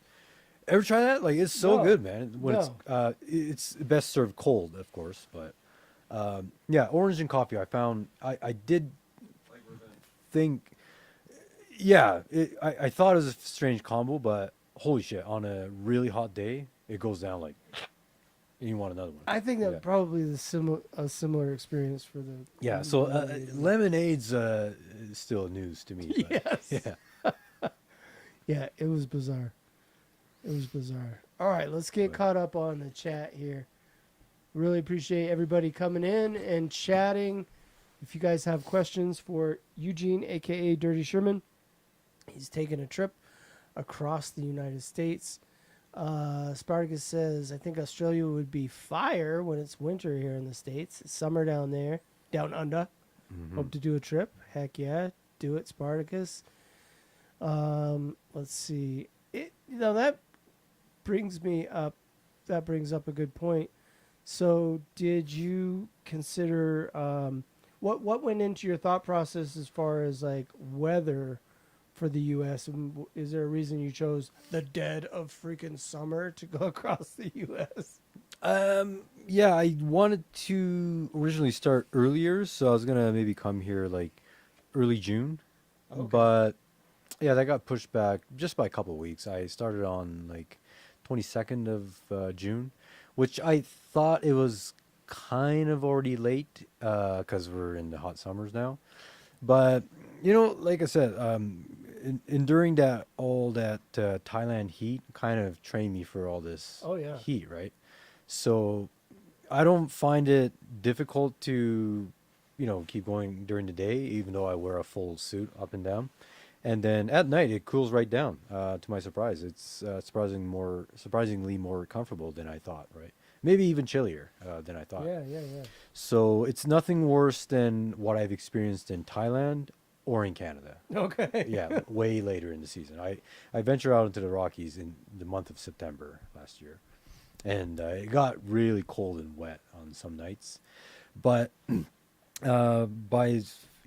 but I've never really been rained on my trip. Like when it rains, when it comes down, I would just take cover for Yeah. however long to. But with that get out of said, it. you've been in like arid places like Nevada and Utah. So Yeah, and that was an experience that I always kind of dreamed of, I guess, because being in a desert and rolling a cigarette in the most loneliest part of the land right on the road with the view and stuff, that was a shot to get, right? And because I roll cigarettes everywhere, and that's kind of like been my side quest, like just roll cigarettes like in part of the world and stuff like that. So Nevada desert is ticked off. What else is there? Yeah, just being at the mountaintops, all that stuff is fine until I hit Colorado, that Rocky Mountain high, like I said earlier. Yeah, that was a different experience. I say. So yeah, I'm well prepared. Like I've seen the ups and downs in temperature or psychology, whatever, all that. So yeah, and it just whatever that doesn't kill you will make you stronger. So from what I understand, this is part of a larger project that you've been working on for Yeah. quite some time now, Mm-hmm. and you're probably the first person that I've ever met that's taken it. So this idea of like live streaming, not live streaming, but recording Yeah. your life. Yeah. So you want to talk to us a little bit about Sure. how that came about and kind of where you're going with this kind of life. I'm going to call it life streaming. Yeah, live stream. I haven't really given a name for it, but it's basically, um, how do you say it? Like just archiving my life into a big database, which I'm probably going to feed it to an AI, a local one that I can trust, and then let the data get processed, right? So I call it, it's a part of an AI project Okay. for the future. And to achieve that, and I guess, sorry, I'll go back to the reasoning for that. The reason why I started this was a few years back, I was kind of like burned out. Burned myself out from just too much work and all that. I basically worked my ass off all of my 20s. So now I'm in my 30s, sort of trying to pursue meaning, I guess, before I settle down or anything like that. Uh, and what I wanted to do was just have all the memories intimately recorded, right? And I always like having cameras around myself. Like I would record a vlog or just put a camera down and just record myself doing whatever. That went on as far as I can remember. I can't remember. And this all sounds kind of psychopathic, but the problem I had with putting the camera down somewhere was I would oftentimes forget because I have ADHD, and I would just forget that the camera was rolling, and I would just go off and do something else, and it would just be recording blank Blank shots, space, yeah. for 2 hours, something like that, and that ended up with a lot of data, and then I kind of stuck to that bit of just experiments, I call it, right? And until I discovered these light cameras like the Osmo Action 3, the GoPros, that you can wear on your neck. You just have to have a little mount here, and then you can strap a camera here. And then I tried that out because I wanted to sort of record my daily life. I started this back at home where I live with my mother. My parents are separated, so I'm living very closely with my mom. And yeah, and every day, she would cook for me, do all these just ordinary things, right? But I know that in 10, 20 years, my mother's 74 years old, so in 10, 20 years, that could end very soon. Yeah. And it's a very sad thing, but that's part of the reality, right? So I wanted to just have a way to cherish all that memory. So I started back at home, just recording myself like a fucking psychopath. The guy wears a fucking camera. The moment he wakes up, he turns it on, and he has it on all day long, regardless of not doing anything or doing something, right? And I just kept at it, and I soon discovered that in these cameras they spit out a low resolution file, which can compress down an entire day, like let's say 12 hours. You recorded 12 hours of your day down to like 64 gigabytes. Very small file size that you can store away for not too expensive of a price to pay for a hard disk. And I thought maybe if I keep doing this, maybe in 10 years time I'll have all the funny moments, because I will never miss a moment in my life that I think is funny or that's worthy of capturing it. And I don't ever have to worry about framing anything. It's just what I saw. Just so it's I call it truthful vlogging, right? Okay. Right. It's nothing. It's not like I have a camera pointed at myself and I'm, trying to make shit up to make it interesting. I'm just there recording, right? So I think it's a very interesting angle to take for as far as POV or recording or whatever you might want to call this.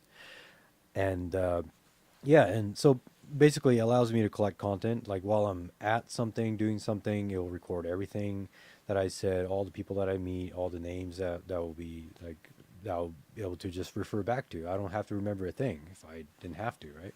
Yeah. And it even helped me find stuff that I dropped along my trip, right? I would find, whenever I find out that I have dropped something, I'll just look back on my footage right there, go back, pick it up, that kind of stuff. So it's a very interesting way to torture a camera, I say. Yeah, yeah. And I've been torturing the fuck out of this thing, but it's been holding up very well. So I hope DJI could sponsor me someday or something, because I've been recording. Anyway, long story short, I think I'll keep at it this style for I don't know, however long, until I die, I guess. And then ultimately, my psychopathic self says I'm gonna create an AI version of myself that knows, everything, or that is a complete replica of me in the digital space, right? And I think that's only achieved through big amounts of data of recording of myself, what I say, where I go, what I do, et cetera, et cetera. So it's a bit of an AI project, I call it, and just having fun, like collecting moments, so that whenever you take a fall or Brady takes a fall, and I got you on camera all the time, right? So there's all Yeah, that benefit, definitely- and Definitely got my fall. yeah, So I have been known to record a few things. yep, But yep. Seeing I your get data. I get what you're saying with you're always thinking about framing and what to say and everything like. Something's going on. All right, Oh, we'll see it's- if that. I think it's still going. Yeah, let's see if it picks back up. Yeah, okay. All right, looks like you're back. You. Okay, great. There. Okay, I think we had a bit of a signal interruption there. I'm not sure but, where we left off. Yeah, so What were we talking about when we left off? Sorry about that, guys. I guess we'll just wait a minute. We're back. We're back. Something happened. OBS is so finicky. 4 minutes. It was like 4 minutes ago. Okay. 4 minutes ago. All right, 4 minutes of blank. I think we can go back to why I started this project, I guess. Yeah. So we Okay. were just talking about. Oh yeah, we were talking about how cool electric Right. unicycle is. UC Wheeler. Of course, we talk about that shit. Of course, we're talking about that. So we're just talking about. I'm not sure where we left off, but so Eugene has been recording all of his interactions on a daily basis. He has a DJI Insta. What is it? DJI Osmo 3 and Osmo 3. Insta 68 Pro 2.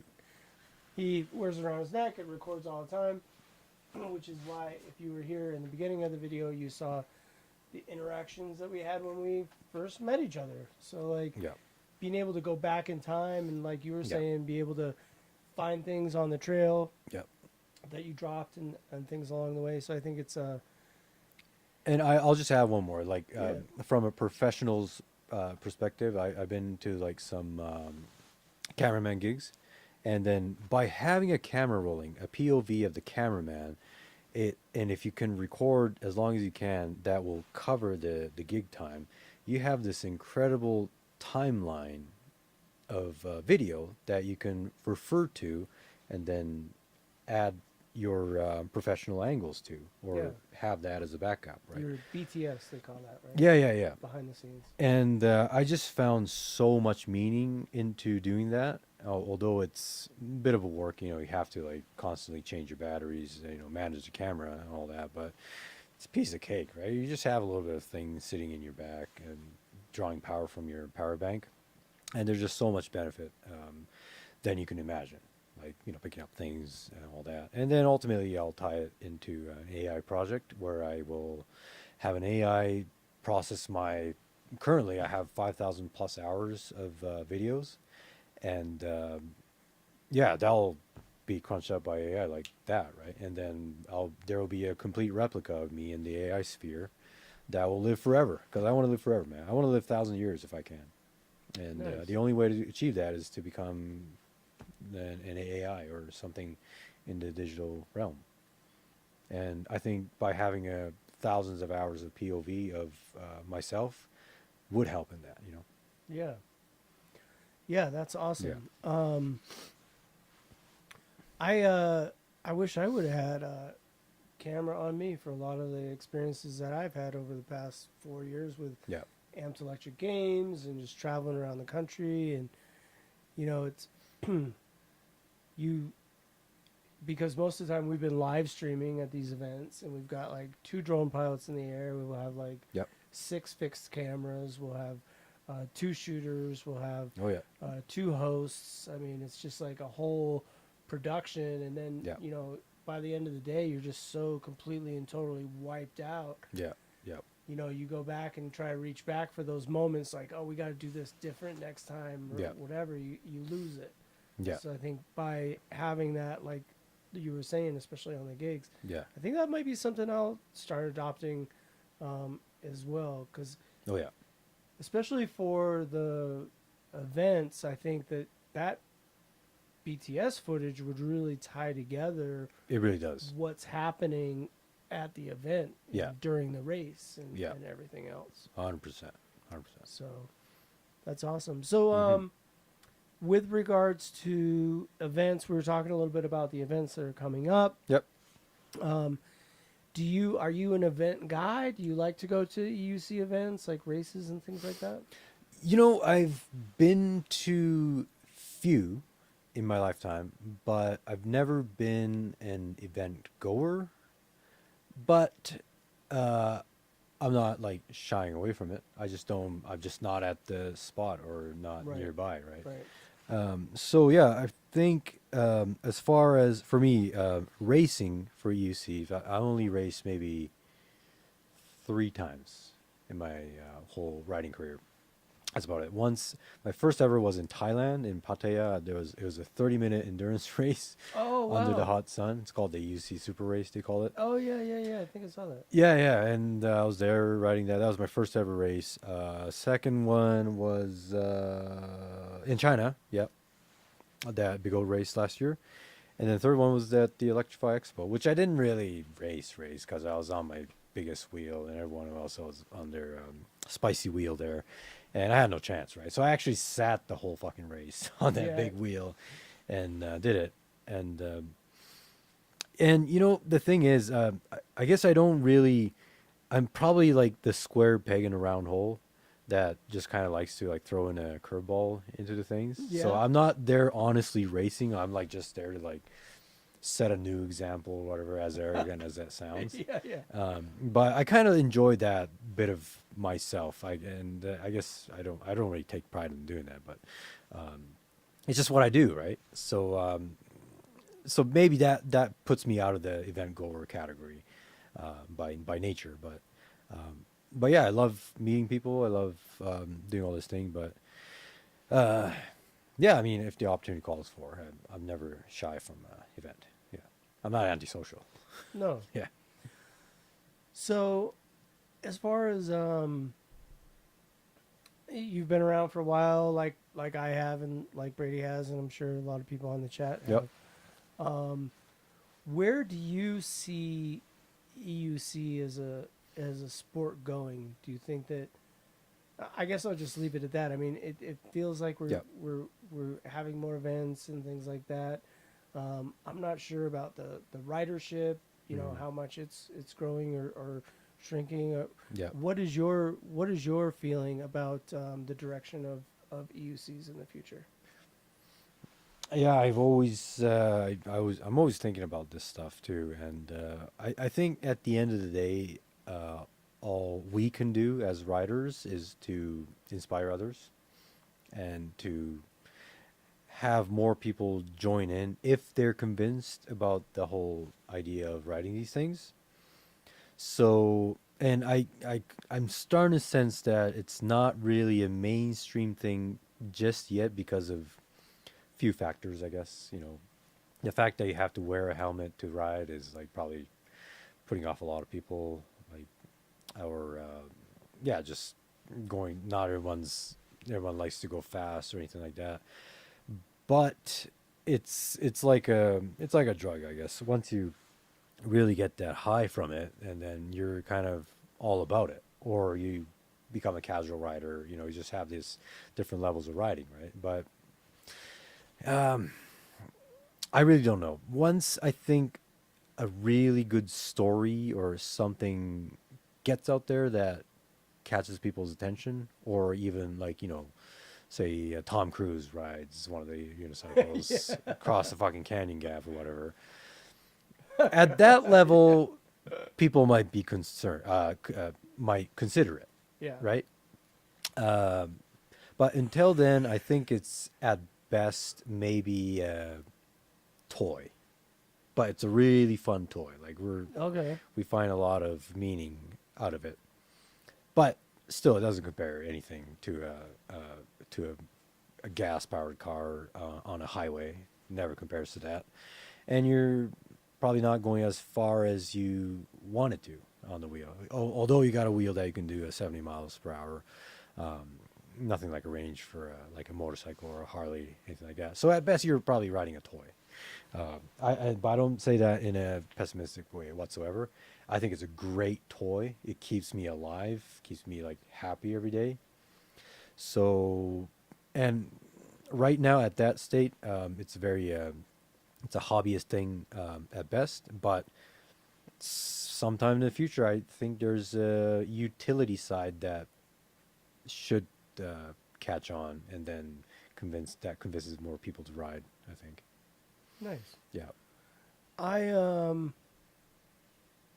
So we haven't talked too much about like my story, my past, Yeah. my history, but once I discovered electric unicycles, I was pretty hardcore alcoholic for a lot of years, Mhm. and I kind of traded one addiction for another. I traded my Yeah, addiction yeah. That was for alcohol for Sure. the wheels. Right. And when I started riding, I was like, man, everybody should be riding these things. Mhm. If people just saw what we do, if they just saw Yeah. us racing and how much fun we'd have, it just ignite this like wave Yeah. of people, break EUCs into the mainstream, which is why I started Amped Electric Games, because I wanted to have a place where we could bring together all of the best riders, Shibby Time for jumping, Yep. EUC Girl, and just bringing riders from all over the country, all Yep. different types of riders, Mhm. Corey, Willie Brady, Mhm. and create this event, invite the public out, because we're going to sell hundreds of wheels, and we're going to it's going to just start the sport on fire, and people are going to be coming out of the woodwork to learn how to ride EUCs. Unfortunately, that didn't happen. Mhm. But I think, it's all about the friends that we made along the way, right? So Oh yeah. in the Yeah. course of creating these events, and I think what have we done? Like 14, I think we've live streamed like 14 or 15 events or something. Mhm. And so, with each event, we have learned a little bit more about like how to have less lag on the drone and things like this, over time. Yeah. Yeah. But coming into this, I was a software developer for like 25 years. I never really picked up a camera professionally or live streamed or anything like that. So Mhm. it's been a real baptism by fire for me. So Right. it's almost like I quit drinking alcohol. I lost my career as a software developer, but not because I lost it, because I left it. Because similar to you, I burned out. Like Right. I was working so much all the time, and it was like these deadlines that you could never make because it was just always crazy. And then Yeah. with software, you're working with like dozens of people all over the country and all over the world, and Yeah. they don't get their piece done, you don't get your piece done, and like it's just such Yeah. a nightmare. Yeah. And with the high stress, and I imagine that being in like film production like you were in is also similar Yeah. high stress, where it feels like you've got this one shot, you got to get it right. 100%. It's similar with I was working on healthcare software, Okay. and we were constantly worried that there's going to be like a data leak or something with the HIPAA protected data. So I was constantly in the back of my mind thinking, oh my God, if we have a breach or something happens, we're going to lose this data. Yeah.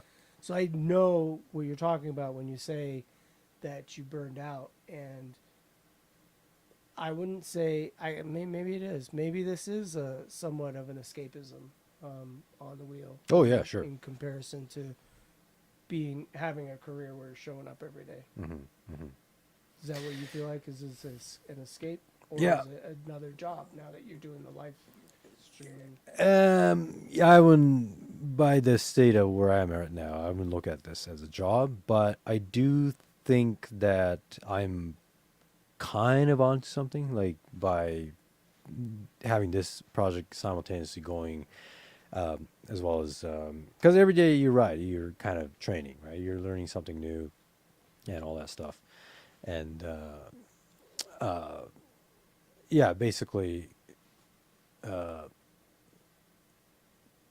sorry, I lost my train of thought there. Every day is something new. Yeah, so escapism is kind of, I don't know. It is very much closer to the truth, I think, and that's how I started too. Like I just want to get the fuck away from everything and just ride wheels. My favorite mode of transport. Just don't even think about anything. Yeah. You know, clearing my head, You which can't doesn't. think about anything when you're on especially You on can't. Commander Pro going 50 miles an hour. Yeah, you're like you got a dead eye stare. You're like, right. So, and that's the best part, right?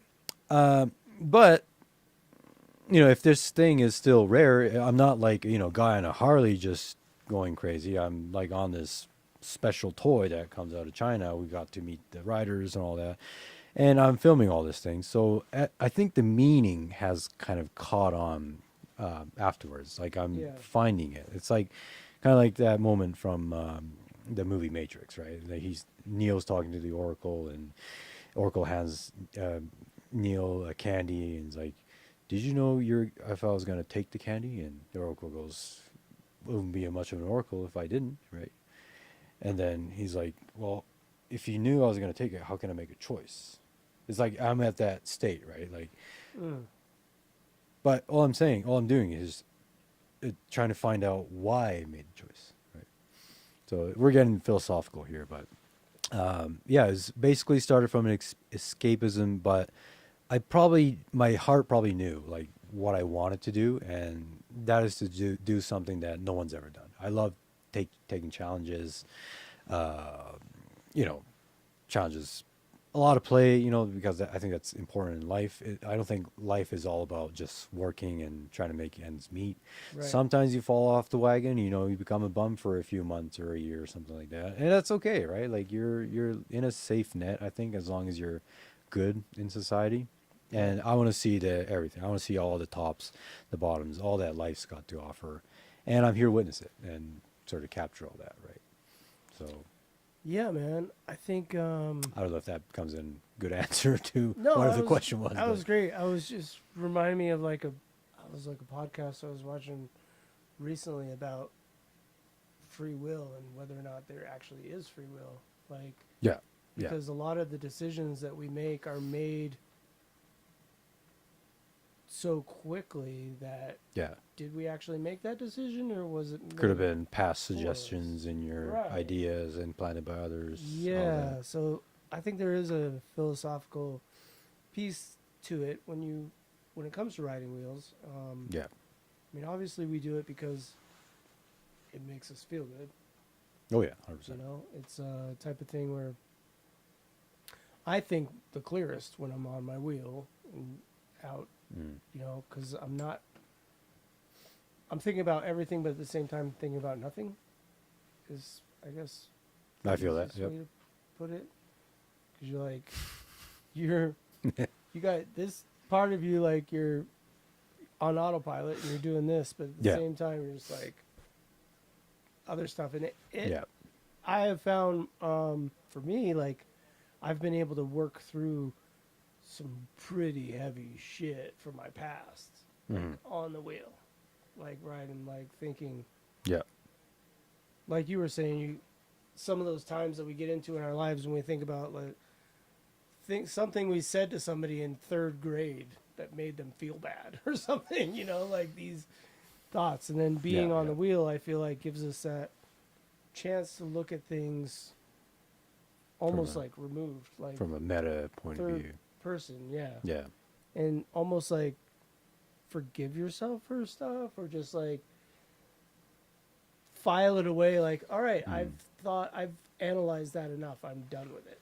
Then you don't have to think about it anymore. And I think a lot of mental health problems and alcoholism and things like that come to interactions or experiences that we had that we weren't ever able to get over. And so we keep going back to that and thinking and rehashing. And Yeah. Yeah. I think being on the wheel gives us the opportunity to think about it from a kind of a removed perspective, to go, okay, you've thought about that enough. Yeah. Now you can move on. I think while I was on, especially when I'm on these ultra long distances, that what you just talked about gets elevated like 10 times. because imagine this: so you only have your backpack full of stuff, and you're going 1,000 miles into the mountains and all that, right? So you have to sleep, you have to eat, and figure that out by yourself. Like if you're going the way I did it, and so at that time I'm doing all these things, probably like same as you. Like I have these past memories, all this bullshit that's going on in my head. But at the same time, when you're really in that traveler or traveler mode, you just learn so much. Like you have to constantly improve how you do things as you're on the road, right? Because you're not gonna start out perfect. You're gonna maybe have too much stuff in your back, or you wish you brought this, you wish you didn't bring this, all that kind of stuff, which kind of makes you a better person while you're thinking about conjuring up all these ideas in your head. And I think riding the wheel is kind of like, I think a lot of people look at it as healing, but when you mix that with like really long distance travel into the unknown land versus just kind of like being in your local area riding is completely different. And I think I do have, I have problems too, like anybody else does, but being on this whole travel mode, once I'm done with this trip, I know, like, I already feel that confidence growing, that I'm so much better than before I started the trip, right? Yeah, yeah. And that's just not resolving, traumas from the past. Like, you act differently, you pack things differently, you touch things, you handle things differently, and all that. And that has kind of helped me quite a long ways, because it just shows who you are, like and you're improving that as well, not just your mental space, but Yeah. how you deal with your surroundings, how you are appreciative of others, and all that stuff. So I think that's something that I could probably sort of have it as a message to someone who might be interested in riding or long distance. No, I think that's awesome. I think that based on everything that, just the experiences that you've had, that you've told us about, and what is on the horizon, it seems like a really good potential book, or a Oh, yeah. or a series of books, Yeah. that you could write about that, and the messages that how you grew, how you felt like you grew, spiritually, emotionally, physically, Mm-hmm. during that time. And I think now more than ever, people really want that, like, raw, honest. Mm-hmm. Like, people, I think, are sick of the glossy, shiny, Yeah. kind of life, because that's not what life is. Yeah. Life is Yeah. grimy and gritty, and it hurts. Oh yeah. And I think to give people that type of a glimpse into, Yeah. and you could be in that guy just went across the ocean in a sailboat. He got like millions of followers, and he's like, I'm going to sail across the ocean with my cat, Mm-hmm. and told about all the travels and the things that happened to him along the way. Yeah. So I think it's a very similar thing. The fact that you're recording everything all the time Yeah. is way better than having to go back to a tape or back to your notes. Mm-hmm. You can be like, did I? Because here's the thing, and I think a lot of people don't realize this, is that our memories are not the way it happened most of the time. Like, eyewitness testimony of people that witness crimes Mm-hmm. is like horribly inaccurate. Right. We remember our memories the way we want to remember them, Mhm. and how we want things to have happened. Yeah. A lot of times we see the past through these rose-colored glasses, whereas having the video, having tape, there's no way that you can misremember. You're Yeah. always going to have that. Oh yeah, I agree, 100%. Yeah. So Tommy, EUC Vibes, is in the house. He just joined. Spartacus was saying, when I was a kid, I hoped we'd have flying cars when I grew up. We don't have flying cars, but I'm 100% cool with my EUC. Way better than a flying car. Because we're flying ourselves. Right? We're flying ourselves. It's funny because a lot of people, anytime anybody asks me, like, what's it like to ride on an electric unicycle? Yep. And I say, remember when you were a kid and you wish that you could like have a superpower, like being able to fly or super speed? It's like that, but you did get the superpower. Yeah. You now can go anywhere you want as Yeah. fast as you possibly can want to go. Like you just think Right. about it and you're there. Like, Oh yeah. It's like it is like having a superpower Yeah. for sure. I think us Vancouver guys call it the wormhole effect. Like, Oh, the wormhole effect. yeah, or maybe you call it. But yeah, when you, like, during, a rider's day, like you're in a one spot, one moment, one spot, and then you're kind of like going through a wormhole. Like you don't even think about yeah, riding, right? yeah. You're just processing these paths, roads, and everything. And by the time you know, you're in the next spot, like chilling, having a cigarette, or whatever. So we call that the wormhole effect, I like that. right? It's That's kind of awesome. The wormhole effect. That's so cool.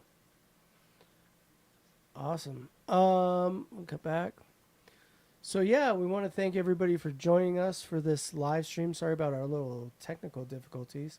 Probably going to start wrapping up here in a couple minutes. So if you guys have questions for Eugene, aka Dirty Sherman, who is making a trip across America on his Commander Pro. If you guys have questions, shout him out. If you want to follow him, he's Dirty Sherman on Instagram. cool. YouTube. Instagram and YouTube, Dirty Sherman. Yeah. Keep an eye out for his book or his series of I'll books get to that it will be coming eventually. out. Yeah.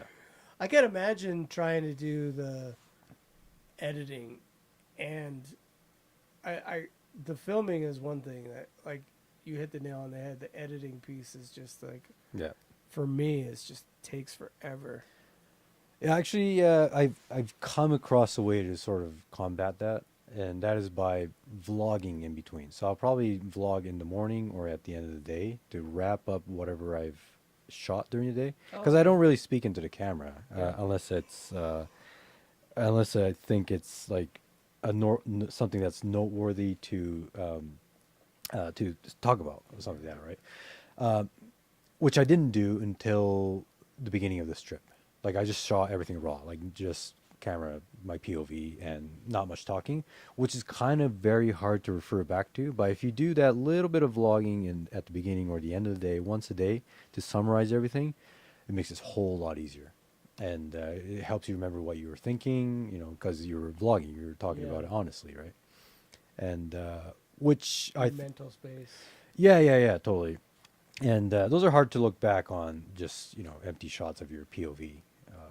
But I'm figuring it out, so it's gonna get so much easier to do editing.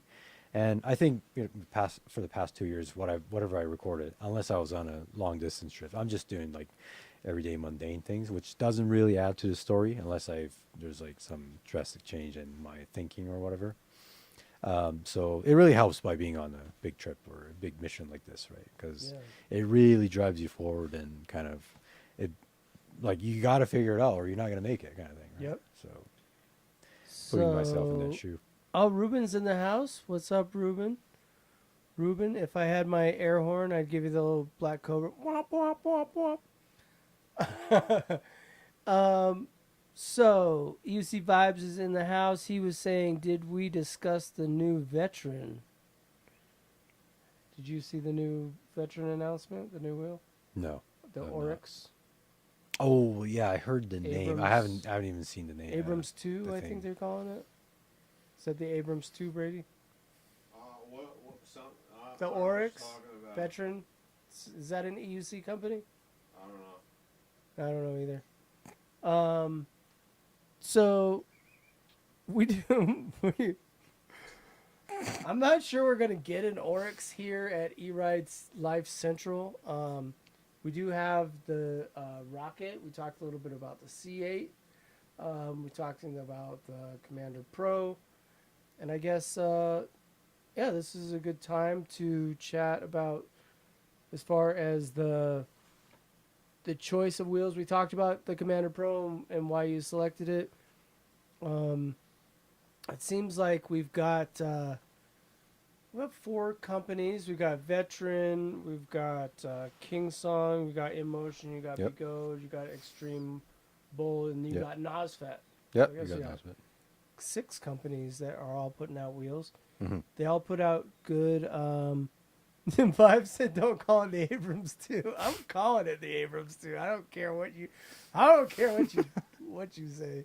I just want to know if it has off-road stamped in the side like the Abrams did. But anyhow, tons of good companies. They all make great wheels. We're not going to pick any favorites. I will say, it's somewhat tongue-in-cheek, said the Oryx is the Abrams. But, yeah, I think all the companies make decent wheels. All the companies all have issues as well. So I don't think there's any company out there that's making a perfect wheel. I think we're far from it. Yeah. And I think that we should take everything that we can get with regards to these wheels, because they're amazing, fascinating machines. And I agree. as long as the cops in Utah don't have anything to do with it, we'll be riding them for a long, long time. 100%. Awesome. Cool. Well, listen, Vibe said off-road. Devo is biased. Hey, I tried to be nice, guys. I tried to be really, really nice with my little sum up there. Y'all know what I like to ride. Devo loves his Extreme Bulls and his Begos. So do I. But you know that E20, I like to get out and just get on the open road every once in a while on the E20. Just open it wide open. Well, listen. Let me cut to the wide shot. Let's see. So we've been at it for about almost 3 hours now. Thank Feel you like- so much for joining me for this first installment of the E-Ride Life podcast. And thank you, Brady, for pushing me to do a podcast. We're going to try to make this a semi-regular thing. I don't know if we'll be able to get as illustrious of guests as yourself. I want to thank you so much for joining me. Thanks for having me. Yeah, and thank you for documenting your trip. Oh, yeah. I think it's awesome. I'm glad that you're able to spend some time with us in beautiful Colorado and see what all this I place has to. fucking love it here. Yeah. I'll just say that. Yeah. You love it here? Oh, yeah. The altitude, which took me like a couple of days to get used to, but Oh, yeah. like, the alcohol hits better, the weed hits better. Everything's better here. Everything's better in Right. Colorado. I mean, Olympians go to like high altitude places to train, right? So this must be like a good training ground. Nice. Oh, yeah. So It is for sure. yeah, good I'll be training better ground. prepared for the next leg to Miami and then to New York. And hey, maybe we could cue my video at the end, that little digest of the. Oh, yeah, trip yeah. here Let's so do far. that. Let's play that digest again. Yeah. So we want to thank you, everybody, for joining us. Let me get back to my shot here. We want to thank everybody for joining us. All of you, I really appreciate all of your support. I know a few of you folks have been with me since the beginning. Devo, I'm looking at you. Spartacus, I'm looking at you. UC Vibes, thank you guys so much for supporting E-Ride Life, for supporting Amped Electric Games. It means the world to me. We're just getting started. This is just the beginning. You guys know that Amped is going to bring it. We've got a W stream. So on that note, thank you so much for joining us, Eugene. We're going to play out a little highlight reel that Eugene put together, and we'll play that. Until next time, guys, which will probably be next week if Brady has anything to do with it. Until then, we're going to... Will that play from the beginning? Yeah. So playback, and then we'll transition into that. Hold on, guys. Go to the Y, go to the playback, BLC, and there we go. What the fuck? Where's your mom?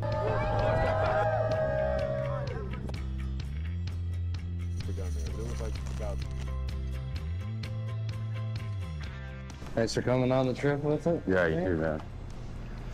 And hope you enjoyed. Yeah, just staying alive. Yeah, for the most part, but I don't see that. I don't see any death events happening here. Yeah, well, I hope you do. Or, well, I hope you do stay alive.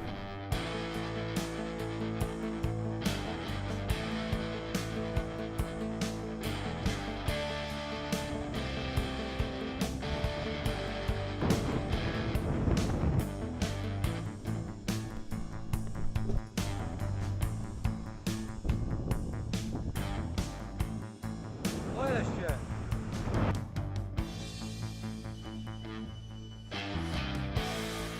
I thought 70 miles was the range, bro, and I just did 80. And the wheels still got more to give. That's fucked up.